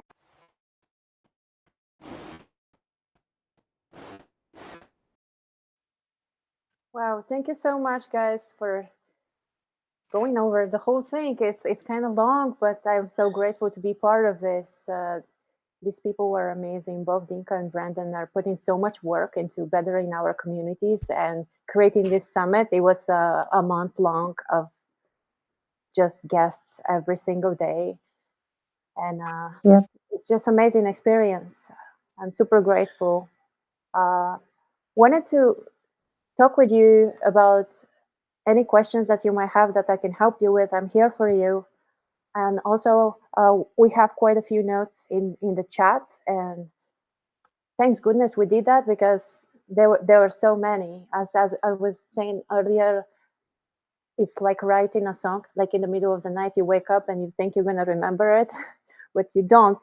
So you really better need to write it down. Either however you write music, either on sheet music with the pencil, the old school way. I have that too, or put it in your music making software, Ableton or Fruity Loops or whatever it is that you use, so you don't forget the idea. These divine downloads go away.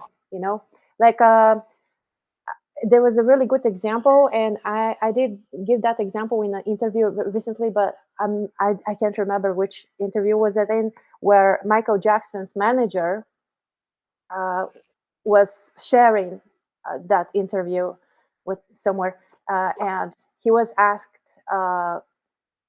tell us about Michael Jackson and how does he relax and all that, and he says, oh, he can't relax, um, because he gets the idea and he starts working in the middle of the night and he overworks himself.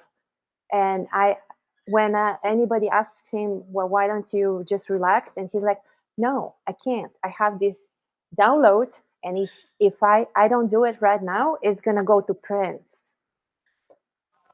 So that kind of got imprinted in me in a way to where, like, how many times that has happened in my life, and whoever I talk to, obviously it happened in their life because it's a common pattern. Like you were thinking about something, an idea, and then you don't do it, but then somebody else comes up with the idea, or they do it. They took action. You know, that's the difference. And it's like their idea, but you came up with it, but nobody knows. If that makes sense.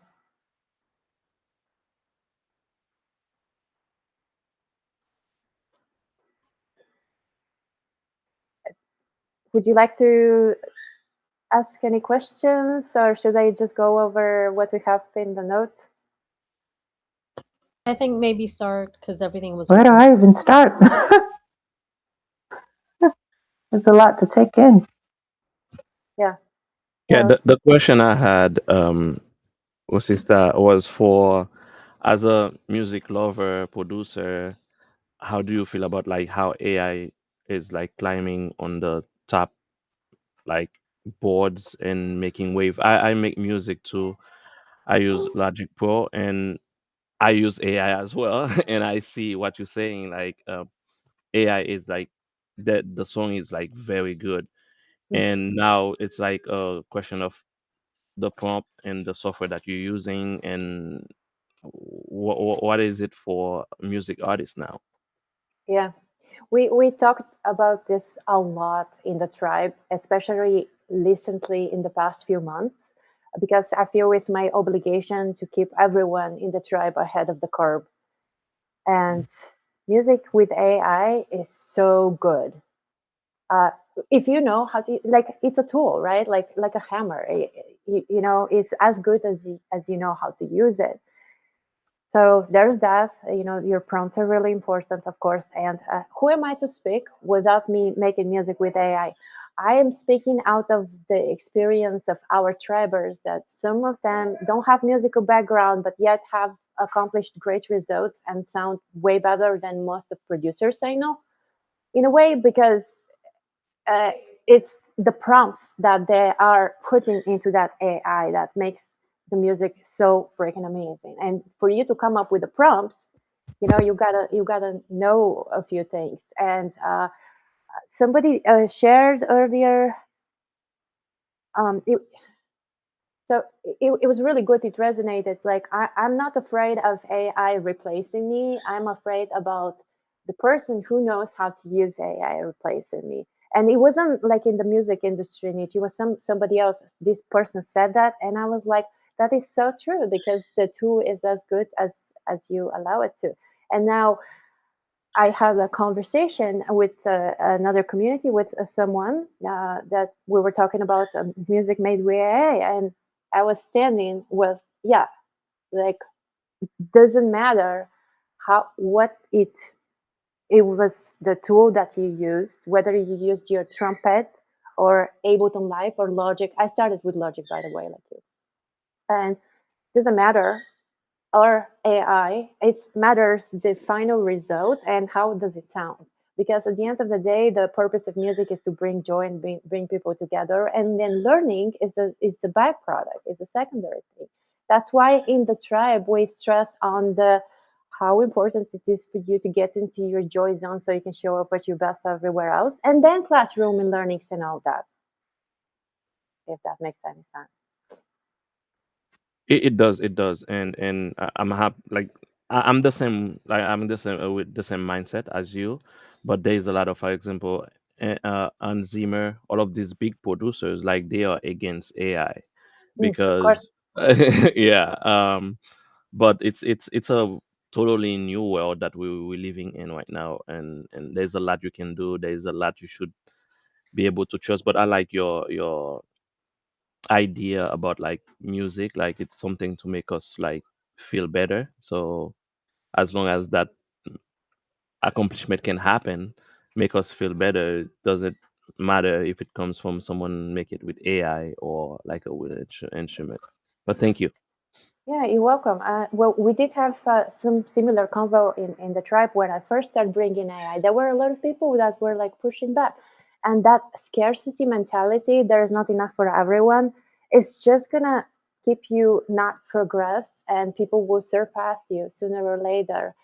So you need to embrace it. And I felt like it was my obligation to start educating as much as possible of like what's out there, what's available, and use it as a tool, not of something that you're scared of. Because like if you're scared of it, you're not going to use it, and those who use it will be ahead of the game. And like what you mentioned is some real musicians. Define real musician. I grew up as a classical pianist. I mean, okay. Um, but some of these musicians that don't use AI and they're against it, it's the scarcity mentality that they're going to be replaced and they're afraid of the tool. And rightfully so, because they will be. Some of our tribers will write better music than a lot of the movie soundtracks out there. It's just they're not there yet, in their careers where like they can be replaced. But it will happen. It's inevitable, and that's why they're scared. Just like the old mentality of like courses, selling courses and memberships and email lists. People treat your community like email lists. That's why these communities they fall off and like they're either rebrand and move into a new community or move into a different platform because things are not working out. That's why, because of the scarcity mentality, and at the end of the day, with music with AI, what's more important to make music or like how you made it? Like, Yeah, yeah. I have a song on Spotify created with AI, but I never like push it or like do advertisement for people to go listen to it because I feel like it's not coming. It's come from me. I wrote the lyrics and stuff like that, but when it comes to the beat and stuff like that, I'm still in the fence of pushing people to go listen to it. gotcha. Yeah, Yeah, that's where I'm at. and also something to be said of like a lot of people don't have musical background, but they write a good prompt for AI and they make music. Like for example, me and Honey here are in a community. We have the same mentor, Calvin Hollywood, and he releases a bunch of music on Spotify, like on all the platforms, and he's also on Spotify with AI. And he has no musical background, but he raps, so he puts his rap on top of that. And I'm yet to start experimenting what's possible with AI. I am just speaking out of what I've seen so far as results of the people around me, you know. But I feel like the possibilities are endless. Right. And something to be said about, I love that. Is that a moonstone? Yeah. You know So what it is? Intuition and inner knowing. It's a powerful stone. Um, yeah, something to be said about embrace technology to unleash creativity. yeah, I can see Um, that adding to my own creativity as well. this is a good segue to what you were like saying in the beginning of the call in the messages in the like chat notes whatever when you were saying, well, how is that relevant to me as a healer, right? Mhm. Being a musician and transferring this music community that you have built as a music artist into a community building in general. And then you were like, how about if I'm a healer? And then we had a little chat with Levis also in the chat about music could be healing. And then it kind of, I was like saying, okay, in your head it's still separate, right? Because you have different modality of healing with through your sessions. But then I noticed in the chat that it came to you as an idea. What if I incorporate music in my healing sessions? Yeah, And all of it doesn't matter the tool or the modality you use, it's like the concept behind it. So if you're incorporating your thinking, like you were saying, in your sessions, why not? yeah. I mean, it doesn't hurt to try. Um, Yeah, yeah, and I can get feedback when I try it and offer it. yeah, Especially if I offer it to my free community, like this is just an offer. yeah. Yeah. Kind of like you were saying about the horse when you were riding a horse and you were like, well, galloping and all that, and just try and Yeah. see and then reiterate, kind of like I was trying the high heels and I was scared that I'm gonna fall, and so what, and so what? It's Yeah. just that. Try different things and see what works. Do you have um all the questions? Because I got I fell off and came back, so I don't have mhm. all the questions. Yeah, you were like, hi Gunta. Okay, so that's the first one. Opinion as a healer. Yeah, art is secondary, is this relevant? So we literally just went over the first one without actually, it was in my head, I wasn't looking at. You remember? Yeah. So I believe in more about community culture. Yes, and believe music can be healing. So that's what, yeah, we were having this convo, especially for niche. Now I you wrote wanted. that I don't come from a healer perspective. What did you mean by that?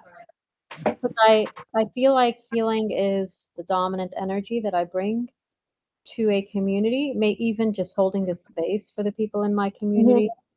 Yeah. Um, So here's, I don't know if you see it because you said you logged off, but you said this is great insight, not yet such a big platform.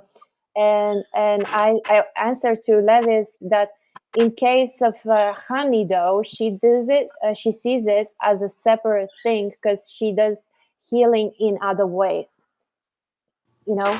So like you were seeing like music not as healing as like a healing modality right. because your modality was different until maybe this call where you could like try different Integrate things. it. Yeah. Yeah, I like that. everything is connected to everything, and like what you do is super unique because it's only one of you. And the more unique it is, the more it's authentic. Yeah. I appreciate that.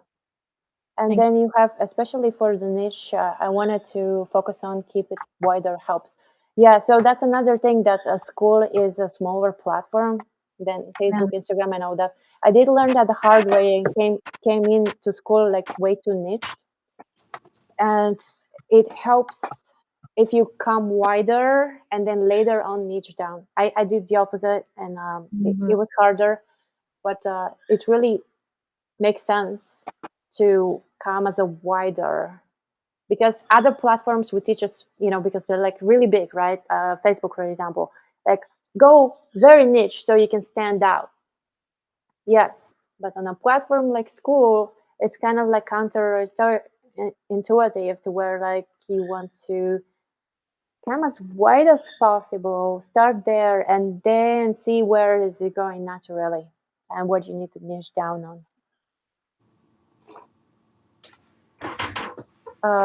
Example, record honey sound.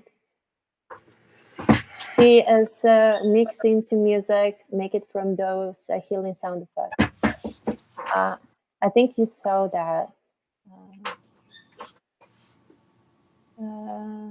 I can use my voice. Yes, of course. I love that though. And you don't really need much equipment to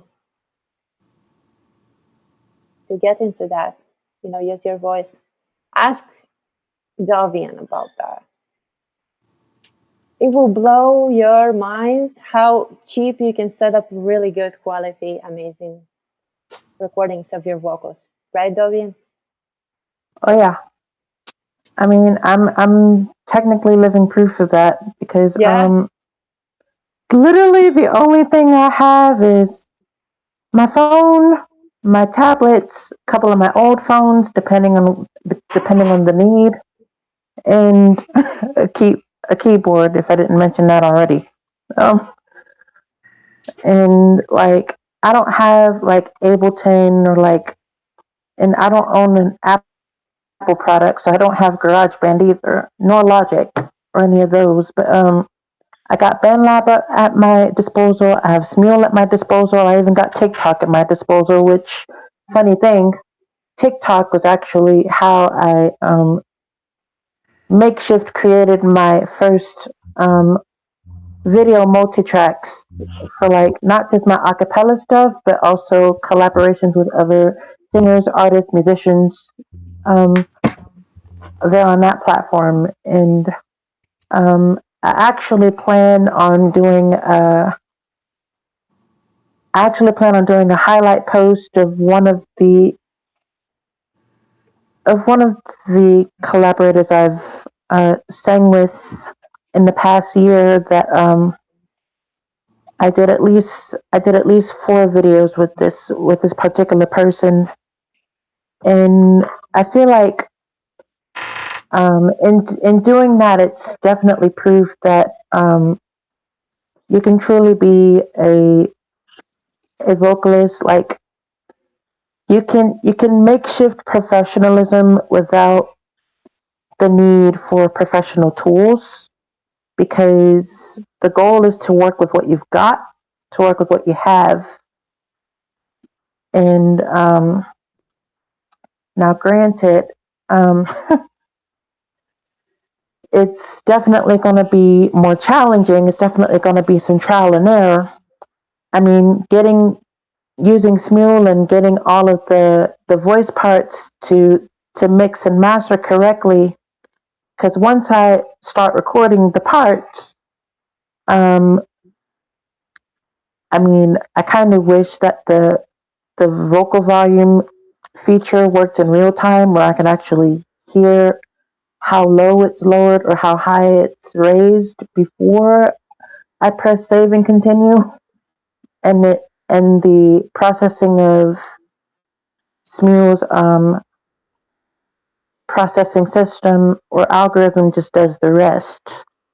But it's definitely trial and error to get them perfectly balanced. And sometimes I feel the need to delete a part, redo it, or rejoin to redo that part. Or sometimes I have to amplify certain things because mainly the bass parts are really low register sections that I have to record because they just don't project enough to be heard properly. So it's a lot of trial and error, but the thing about it is the end product at the end of the day, the final results is definitely worth what you put into it. even if you don't necessarily have the actual tools that you would normally be required to have in order to achieve it. So really, it's just working with what you have and just putting in the work, and just trusting in the product that you're trying to create, while I guess trusting in it while just I don't know how else to explain it. It's pretty Like much a self-explanatory at this point. like a plain childlike, which honey is all about. Plain childlike, you know. Yeah, something like that. It's definitely an aspect in a lot of what I do. It's like even my creative process is like I could be I could just be freestyling for whatever reason. Maybe I'm in the mood, or maybe I'm not in the mood for music that day, and I just decide I'm just gonna sit down at it anyway and just play something. And then something cohesive happens, and then it's like, oh wait, I can work with this. Okay, so I start building upon that. Maybe take a break, or maybe I make a mistake or something, but it sounds well enough to play off or just incorporate into the arrangement. So I literally like retrace and go back over what I did wrong, quote unquote, and then try and incorporate that mistaken note somewhere into the composition that I'm trying to create. And it ends up sounding good. And then days after days progress, and my creative process is forever working. It never stops the moment I walk away, even if I take a break. My creative process never stops because I'm hearing everything that I played out or everything that I put out. It's circulating in the back of my head. I'm not just humming notes. I'm not just singing notes. I'm literally breathing them. Like I can literally hear like semitones, overtones, even microtones sometimes just in my breathing. Like it's insane. It's crazy, but like it's definitely a pivotal epitome of like I'm pretty much musically inclined, to put it simple. Yeah, And innate. right, and I can channel that musical energy to not only create something for myself, but create something for other listeners too. Just like the Ben Lab beats that I've created, one of which you've heard already. Said it was a little bit much at certain sections toward the end of it, or something like that. I'd have to look at the comments again, but that was intentional. I wanted it to be much because I felt like I was too much on that day. And it took me a couple of days going at it because I wanted everything that I did to be in one take in real time. And I was experimenting with three totally different like rhythm cadences with a drum beat part of it.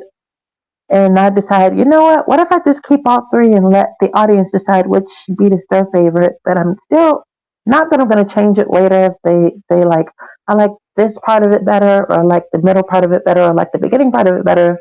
No, it's all going to stay there because um, one can gravitate to one side, one can gravitate to the middle, one can gravitate to the end, one can gravitate to all three.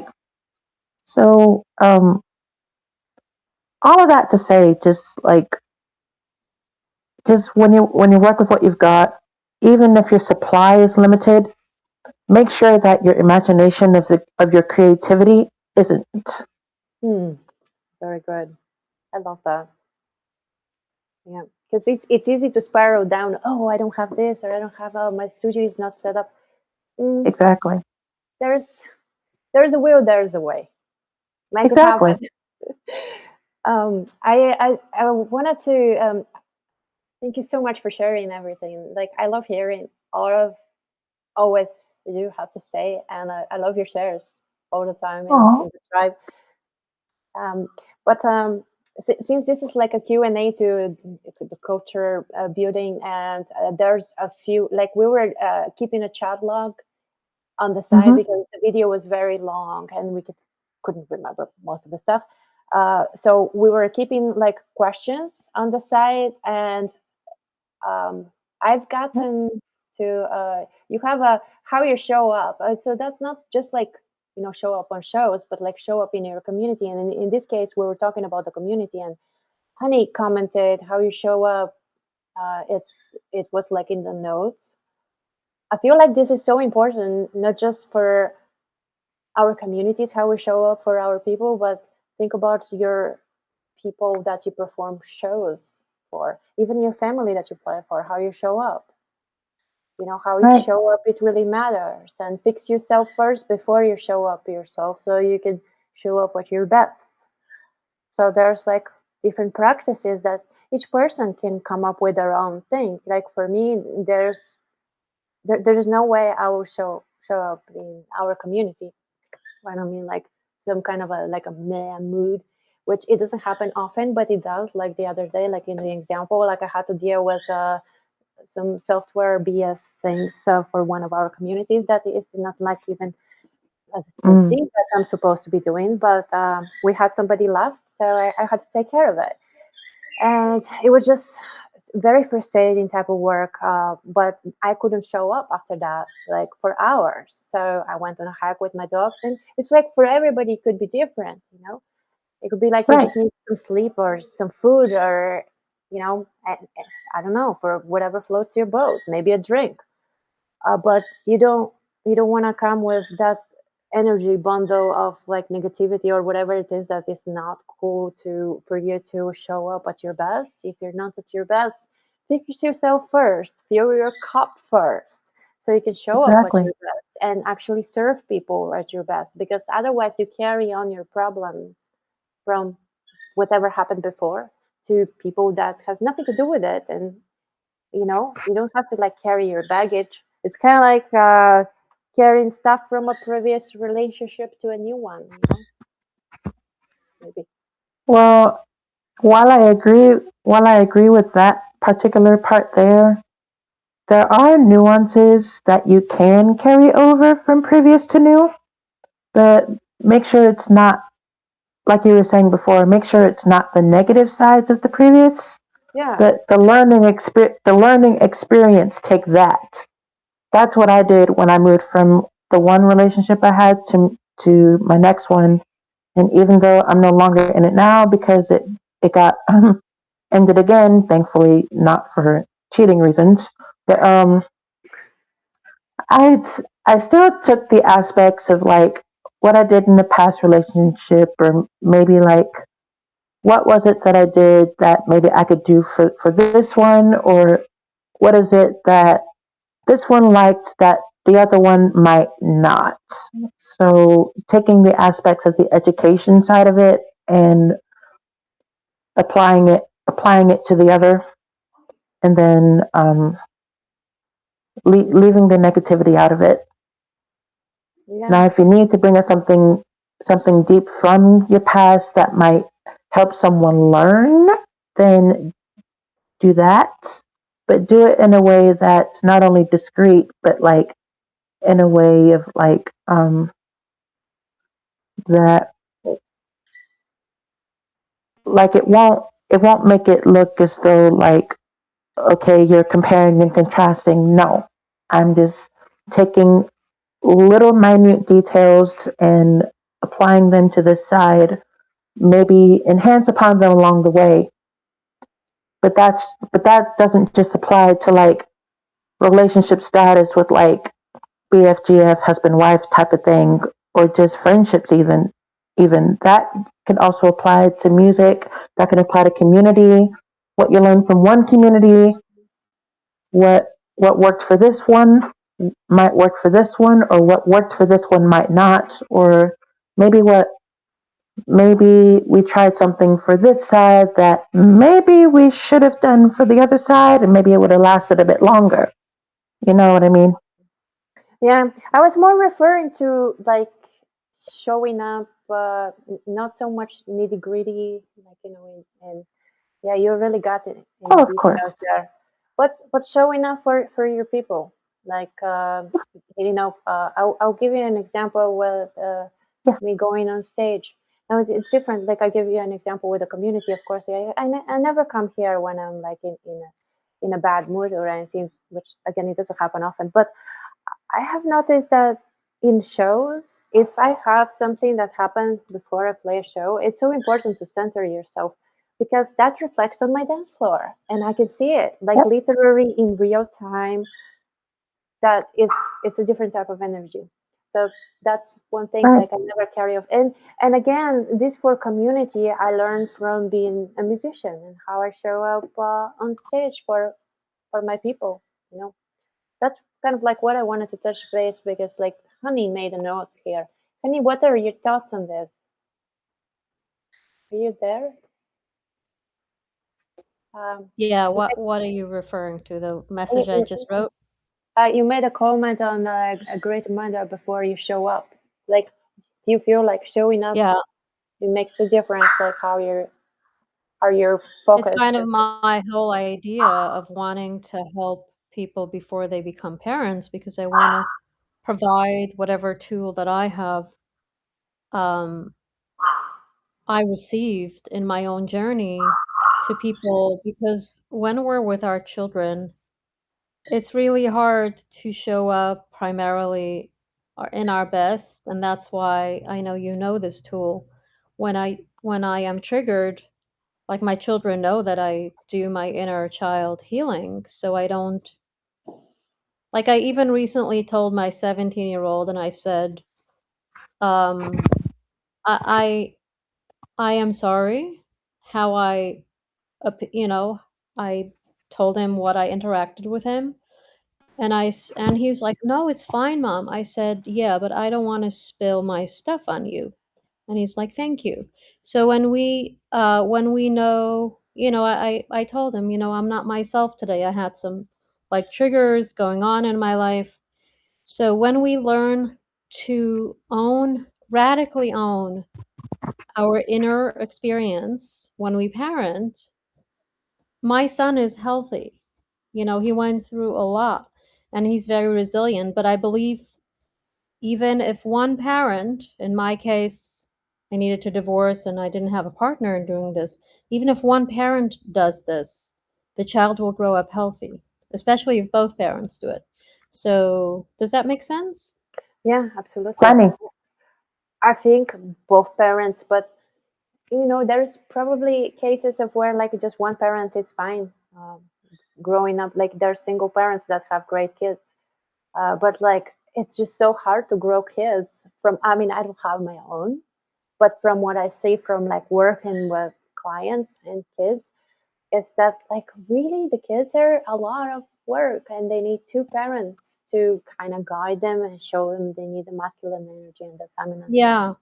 There's a reason why God created us this way. Yeah, Two I feel like parents. that is such a more vast conversation that we can Yeah. stretch when it comes to like how you show up as a community owner, how you show up Yeah. as a musician on stage, how you show up as a parent, how you Yeah. show up everywhere really, you know. Yeah, it coincides. It's it's like the intricacies of the topic is different, but the goal is overall the same. hmm Yeah, I love what you wrote here, and kind of like that could be put. Honey, you wrote that. Uh, that could be put on top of like each one of these categories. That's just we say our energy does affect our leadership. That's Yeah. so Yeah. important. How are you a parent? How are you everything?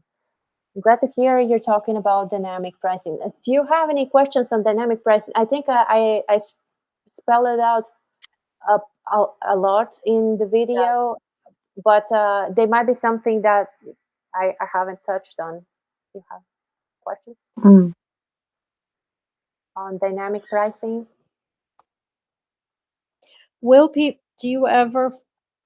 Are you ever concerned? And I'm wondering if people, um, like we want to create this balance not to be taken advantage of, so to speak. And I believe part of it is trusting the person, and part of it is discerning, because some people will. Yeah, absolutely. Yeah, so for me, I learned that many times, and I still keep learning it with different people because lessons repeat until learned. And there are a few Yeah. things that I give away for free that I should be charging, and it's like an inner feeling. So every time that happens again, and I give tremendous value, and it is just like not very reciprocal. And I noticed that, and when I notice it several times, that means that there's something that I need to work on. So it does happen. In terms of dynamic pricing, that there's like different ways to look at the dynamic pricing in terms of like how are you charging this person compared to this person when the services are similar, or the program that you provide is similar, but like the results are different. And in case of like them making more money, it depends on how much more money. So it could be like a relative thing. So that's what I meant by dynamic pricing, but also how does that reflect in a community setting, and how to set that up via classroom, because you cannot have it in the community as a tiered structure, because you can have only two different things. But if you have somebody that you need to charge a specific amount of money, you would need to like go and do it on the back end, either in a classroom, create a class, like a course, and then put a price and they just pay it, or change the community pricing if it's like a monthly thing. I am wondering what you think about having a specific price point that we decide, and then to offer, if somebody has a need for discussing payment options or whatever, and then we can adjust. Is that a good way from your perspective to present it? Like, this is the price for this particular thing. And I understand, yeah, for example, let's say, like I had this vision of working with celebrities, right? In preparing for parenthood. So with them, I can probably work a lot differently because they can afford, like, I can come down for a week and do like a week long intensive, or I can do so many things. So I understand it also depends on like seeing it from that bigger. And in my case, it's not about giving them financial. Um, like their return on investment is not financial, so it's a little harder to assess that. So I guess I would need to like come up with a price, and then I do understand people who don't have the means. I personally, if they have the spiritual means, I don't want money to be a block for them to receive what I can offer. So I don't know if I'm clear with what I'm asking, but I'm kind of trying to see how I am still in this bridge between offering everything for free and then stepping into providing a service as a business. So I want to hear your perspective on that. Yeah, well, what is it that you are asking though? Like, Well, I guess the main question is, do you also see it from a place where we decide a certain amount, like this is the amount, a fixed amount, and we bounce off that? yeah, are you talking more of like a monthly thing, or like a subscription base, or a course? Well, I'll call it a service. So whether it's like a 90 days or a week long intensive or whatever it is, or even a year long, if somebody wants to work one on one with me, there are many options. It's the same work, just there are many ways to do it. Um, Mm-hmm. yeah. But these many ways to do it, if that's not like clear set, then how are you gonna put it out there to be clear to, like, where are people are gonna even know about how long they can work with you, what are they getting out of it, and then how much is it going to cost. Like, let's say Gunta comes up to you and she's like, yeah, what's up, I want to work with you. And you're like, well, what do you want? Well, Gunta doesn't know what she wants. Maybe she wants a result, but she doesn't know which one of your services and whether you have different services. And like, you see what I'm saying, like what's out there. So it's a matter of you getting a clarity of like, what do you want to create first before Yeah, you before you think about the price, because like there's just too much thinking, and that it isn't clear if you don't have like first like, okay, well, what is it that they want to do, 3 months or 6 months, or well, I have different options. And that uncertainty and clarity confuses people and they don't buy. They I don't. understand. Yeah, Yeah, yeah, because they want a result or a process. yeah. So I think I'm so pretty clear with what I would want to put on the like on the front as a front offer. Like ideally, I would want to have this like a group for 90 days and go through this process for 90 days. If I can do that, I think that will be amazing. But if somebody wants faster, I could have other offers and do like a 5-day intensive, or if somebody wants more support one-on-one, I can do like a year long or something. But I think as a picking a horse and riding it, I would probably do like a talking about horses. oh my goodness, I read that where your sweater flew off. Did you not have anything under the sweater? Well, I did have something under. It was like an over top layer, but that yeah, that was just me trying to break free in the situation I was in. Oh yeah, I think that there's also something to be said about how is community culture in your case. For you to drop in offers like that, you better also think about the audience or the community, the audience of social media in your community that you have, and how that's going to be helpful for like your offer will be helpful to the people that are around you.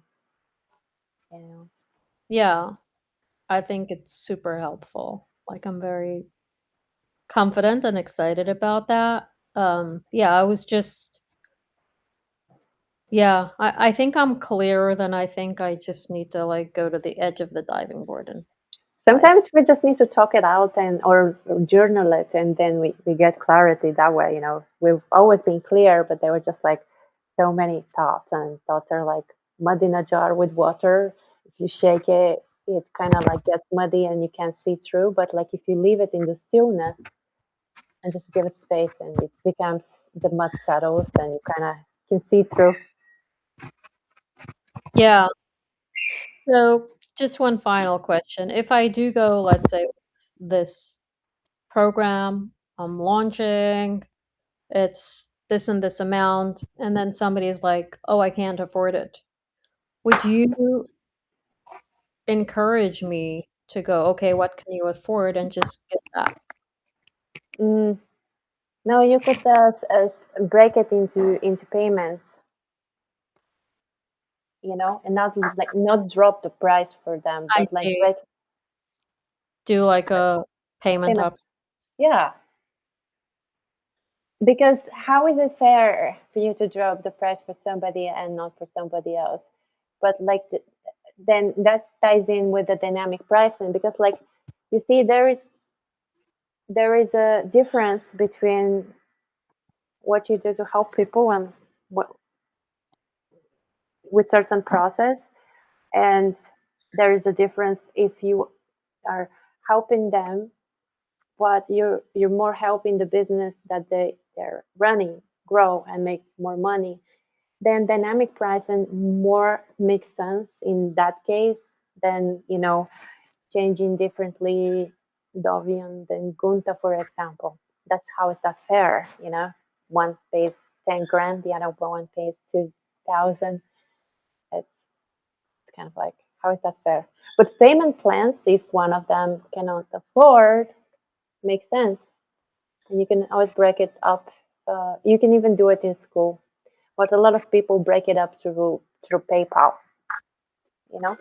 Yeah, that's very helpful, Ro. Thank you. Oh, you're welcome. I was looking at your of everything we wrote here. We have so many notes. Oh my goodness. Uh, A lot of just comments on. mhm. Yeah. Okay. I think, and then we spoke about AI music, and that was that was like the first thing I think we talked about. Hmm. Yeah. Um. Well, thank you for staying all this time. Oh my goodness, it's been very long. Um. Hours. Any questions we have? Keep shining, Ro. Thank you too. You too.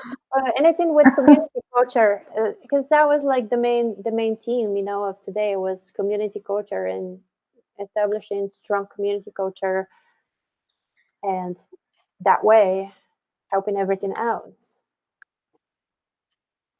Yeah. I Yeah. think my biggest takeaway was the way we show up and to monitor ourselves in how we show up and show up as best we can for our community. Yeah, for me that was a big one. Also, I believe that what I have received in the DM was very helpful with the two different groups, the paid and the free group, and sort of funneling people from the free group to the paid group for like an upgraded service or something, maybe something more like teaching like in the paid group, and in the free is more like the information, but then the implementation in the paid one. And that has come up quite a few times in my DMs for after this summit. If anyone wants to talk about it. Yeah, it was one of my questions I didn't remember. Because I have this belief that it might dilute the activity and engagement. Mhm. So if I bring some of my best community members into a different community, we go deep dive and we do this 3-month program. Why would they go to why would they be engaged in the free community, and why can't I do the same program in this community? What is the downside of having everything, even high ticket? I can understand that there is a certain intimacy that a group wants when there is high ticket. So that perspective I can have. So I'm like debating in myself between these two. And I want to hear, I'm sure you had some thoughts about that. Yeah. Uh, the the thing about it could be a project community for very short amount of time, which we talked with Calvin, but for like 6 months program, that's two different communities. It's a lot to manage. Even one community, it's a lot to manage to be successful and have a lot of members and growing, and then taking care of everything, even if you have admins to work for you. But the engagement is definitely not going to be as good if you have two, because first of all, it's a fear, it's an owner fear, not member fear, where like, oh, they're not gonna the paid members are not gonna wanna be with the same group as the free members. They need their separate group. No, that's only the fear of the owner. You know why? Because the members that are more advanced, they love helping the newer ones and sharing and conversing. And in a separate group where it's just more like learn, learn, learn, there's not that much engagement going on because people are there to be fed the knowledge and handheld, and they don't care about like engaging necessarily. Something similar in Calvin's group, which is about community business. There's not that much engagement for a reason, because we are fed a lot of information, workshop, classroom, like that, because that's how he wants it structured. It's enough engagement to where like it stays there, but it's not overflowing, thriving with engagement, because that's not what he wants. So there is a difference. So like having two different groups, it will spread your thin as an owner, and that's just inner fear of the owner and not of the members, that they won't want to be in the same group. There will be a lot more engagement, asking questions as a newbie, and then somebody more advanced giving answers. Even like today, what do you need to start singing for your healing sessions? You might think you need a mic and a PA system, and then Dovian will give you like a few little tools that are not that expensive, that you can create amazingness, Right?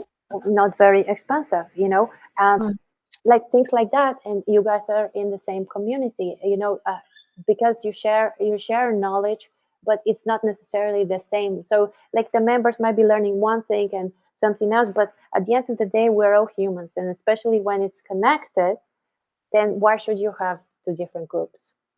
That's my intuitive feeling as well. Like I would love to just have one group, period, no matter what price point. Mm-hmm. My, Yeah. the members are, once I offer more hands-on support. So once I offer other like paid or high ticket or whatever, you go into the $2,000-3,000 investment. I personally would love to keep it all in the same community. And I know most people in school claim that the minute, like even Calvin, like the minute it's over like 100, like his recommendation is to go to a different group.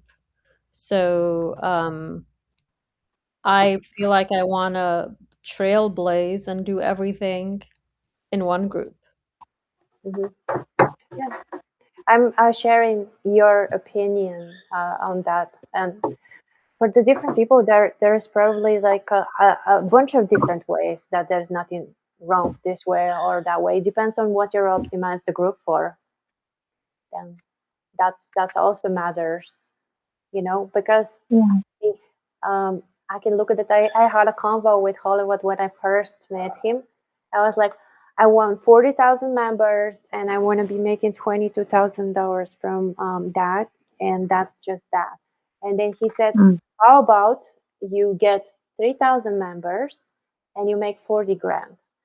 And I'm like, uh, uh, because in my head, I think differently towards things. Then like it's just we'll have different perspectives on things, right? Mhm. So it's like not my way is right or his way is wrong. It's just he suggests a certain way because it works for him because of how he is, and it's not like wrong, you know.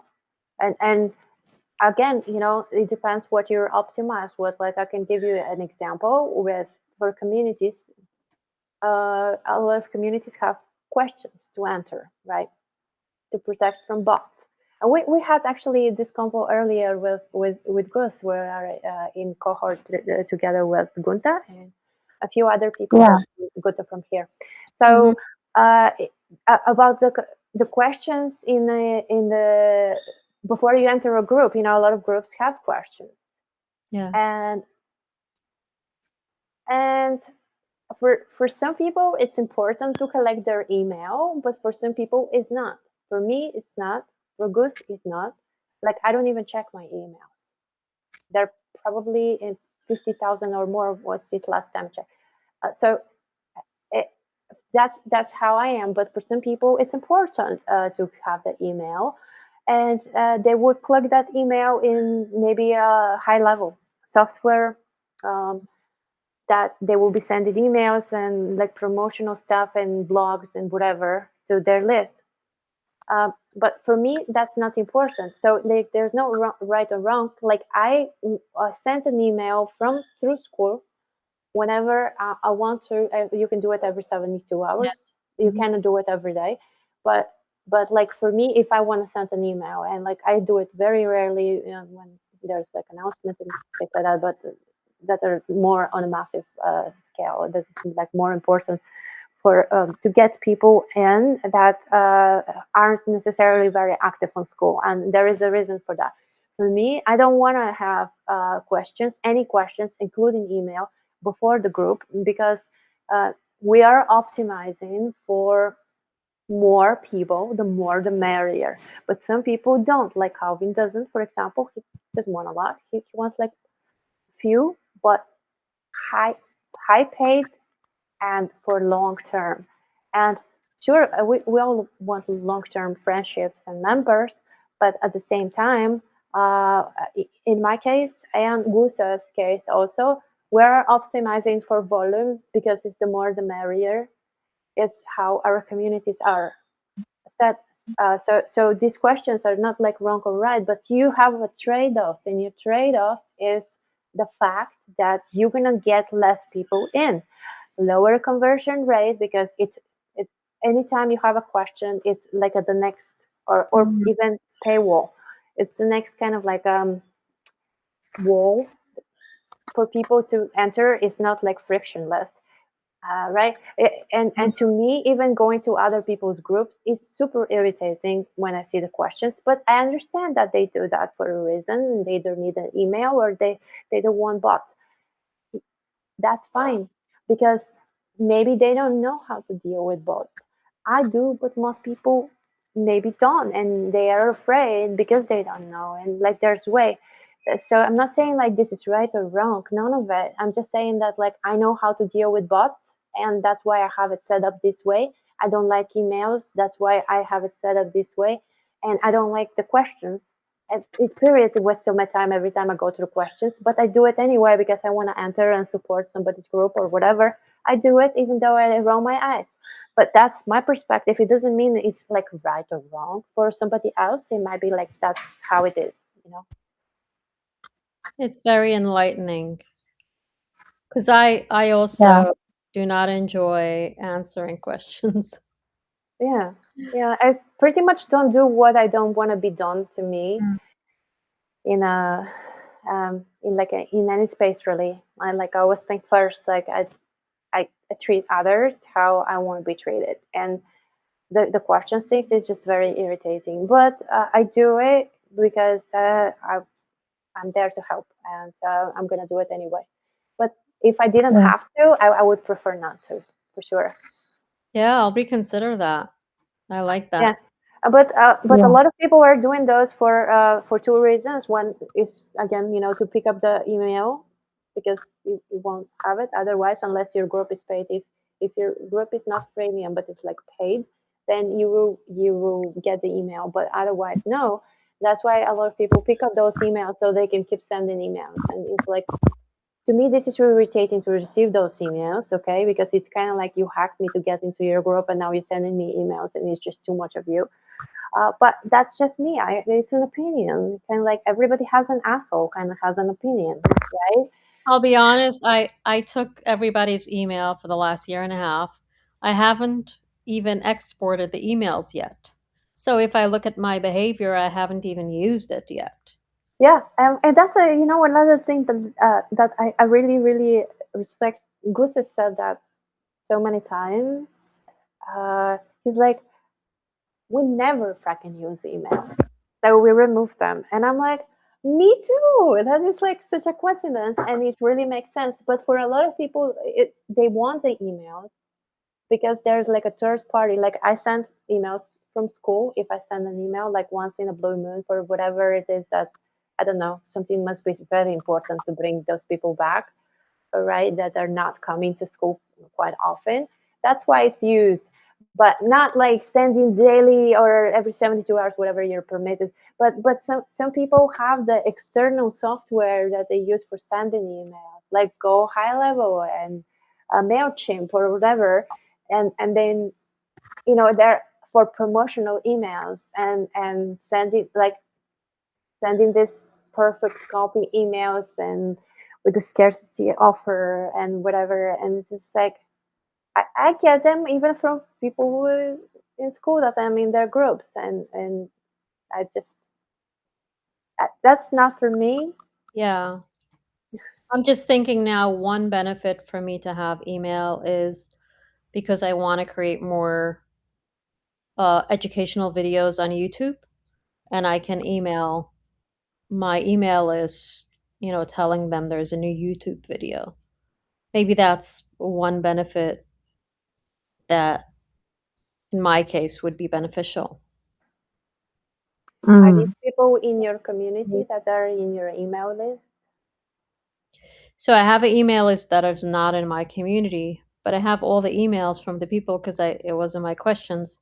I haven't yet converted that or put it into. I do have a Go High Level account, so I can probably easily add it, which I didn't do yet. But I would use my emails mostly, maybe promotions occasionally, but mostly I want to do regular YouTube videos. And with my email list, I can let them know, hey, I'm talking about this topic. If you want to check it out, something like that. Yeah, that's how I was using email before when I first got into like managing myself as an artist. And then I've used different providers, and I would send an email with like whatever it is that is new, either like a music video or a new single released or anything like a concert or performance. And I have used it in this way. I'm not saying like I have not, but just right now, how I'm structuring the community is it's really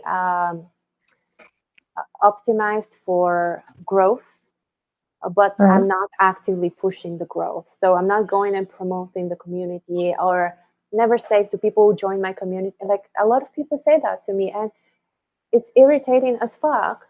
Like I if I want to join, I will join. You don't have to tell me to join. And so I don't do it because I don't want this to be done to me, but it's still happening.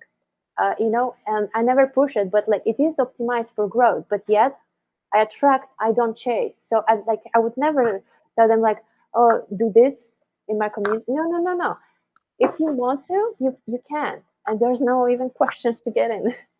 Mm. But another point brings me to another point for the questions beforehand. A lot of people do those questions to avoid bots getting in the community. They get in anyways, even if you have questions. It's just less bots.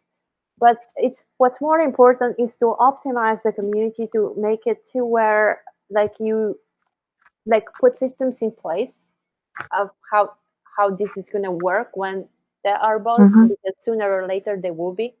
Uh, so those systems in places are more important than being afraid of the bots, because if you have good systems, they can't do much damage, right? Like it's just You just remove them. yeah, yeah, and good systems would be examples would be for a smaller community. It depends like how big. Like for a smaller community that's like under 500 people, you want to have maybe posting level 2 or something like that.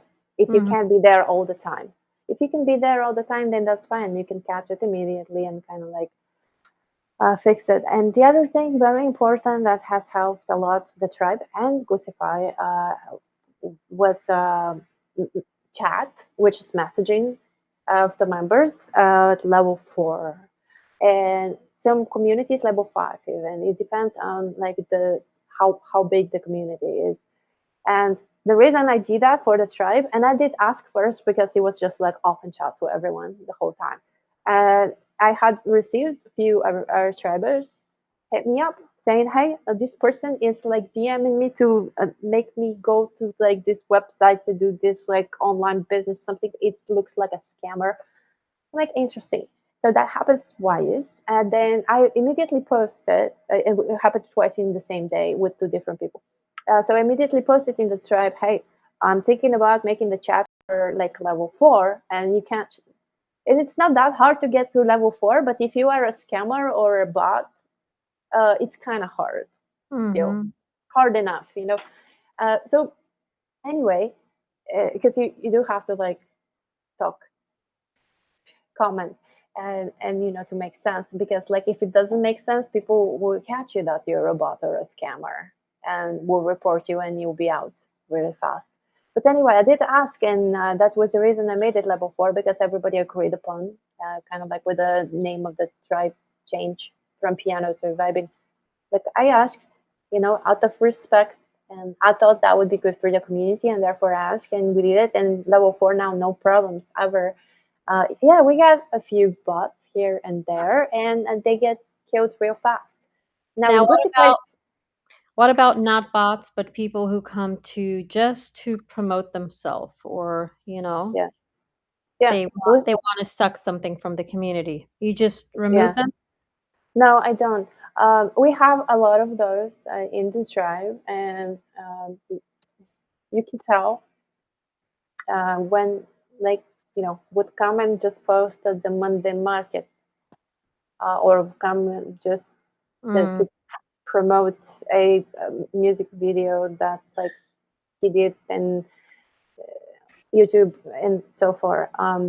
So we do have, and there's something to be said. Like somebody was saying earlier, consistency is the key. Sure, and reciprocity opens more doors.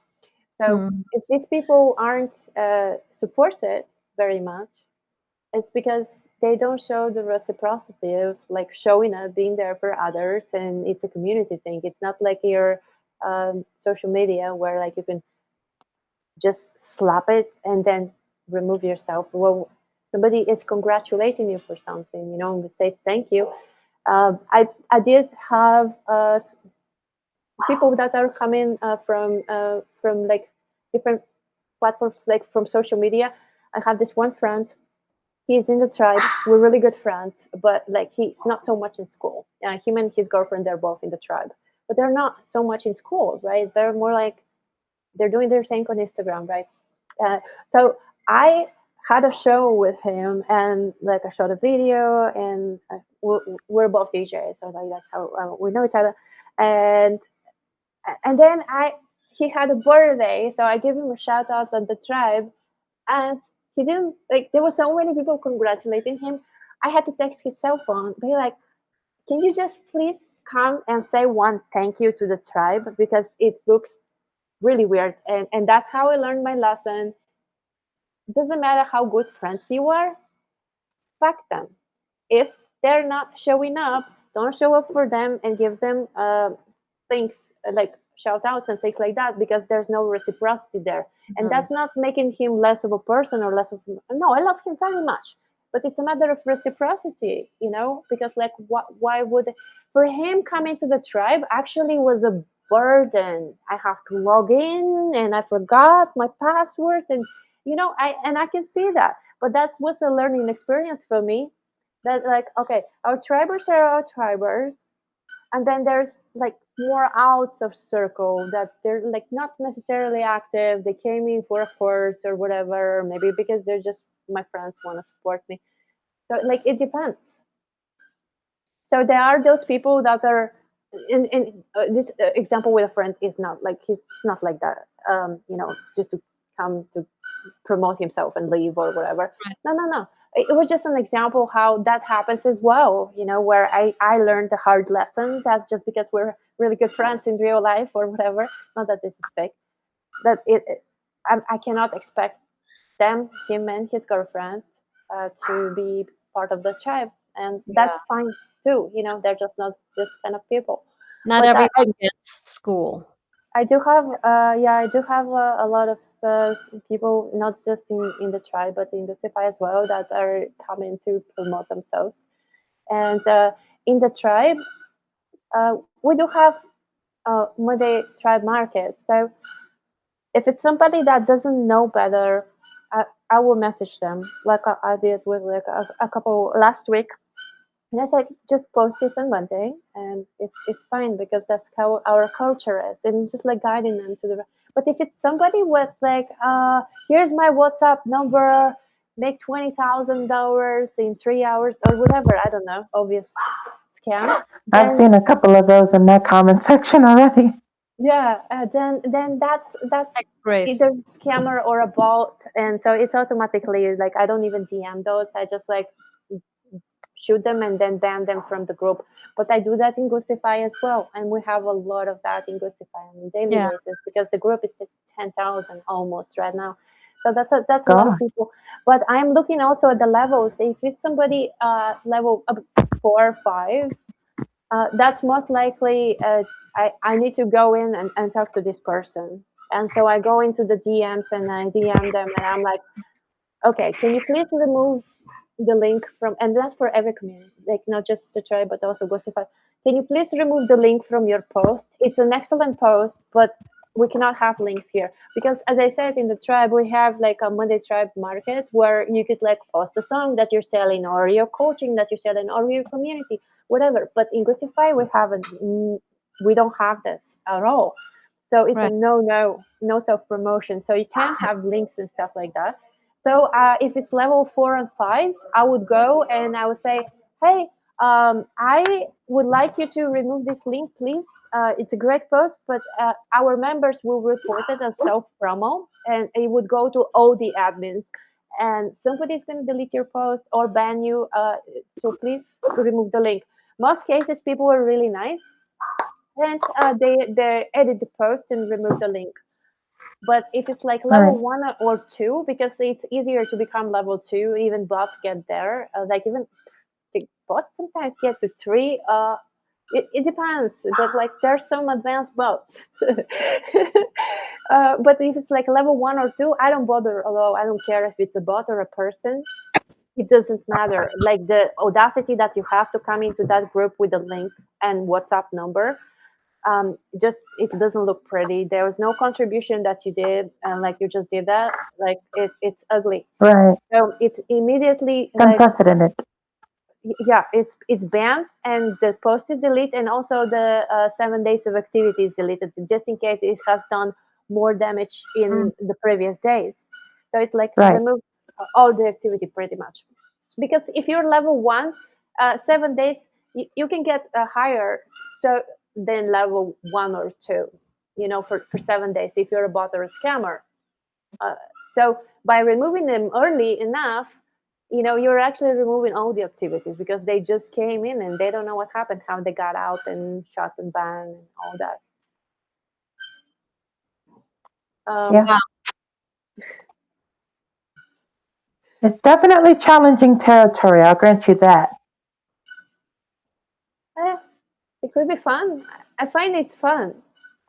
Like This was everything so about good.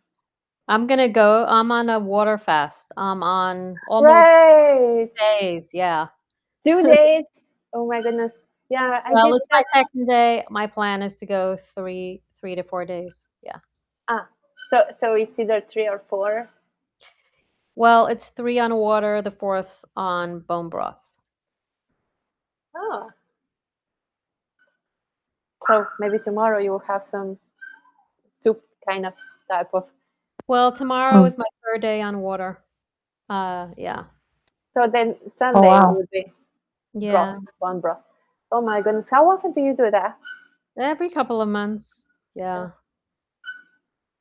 Yeah, It's important for me. It's when you hit my age, you really want to prevent things like cancer, or it cleanses your body. So, yeah. yeah, for sure. I've done a lot of juice fasts. It's just my longest one was 3 days, but then I used to do like 1 day a week, every single week would have that just juice Oh, for wow. Cool. a long time. But it was still hard even for 1 day. But I guess it depends. After a certain point, you don't kind of like don't feel that much hunger. Kind of get used to it in a way. I don't know if you know what I'm Yeah. talking Yeah, for sure. I'm feeling pretty good. I probably need to rest a little bit because this is a lot of mental activity. But I'm Same. feeling, for the most part, really good. Yeah. Yeah, good. Mm. Well, good to see you. Thank you for coming. And Always good to see you as well. you too. Take care. Yeah. Bye for now. Thank you. Bye. Bye, Dovihan and Gunta. Bye. Bye. Bye, everyone. Bye. Bye. Yes,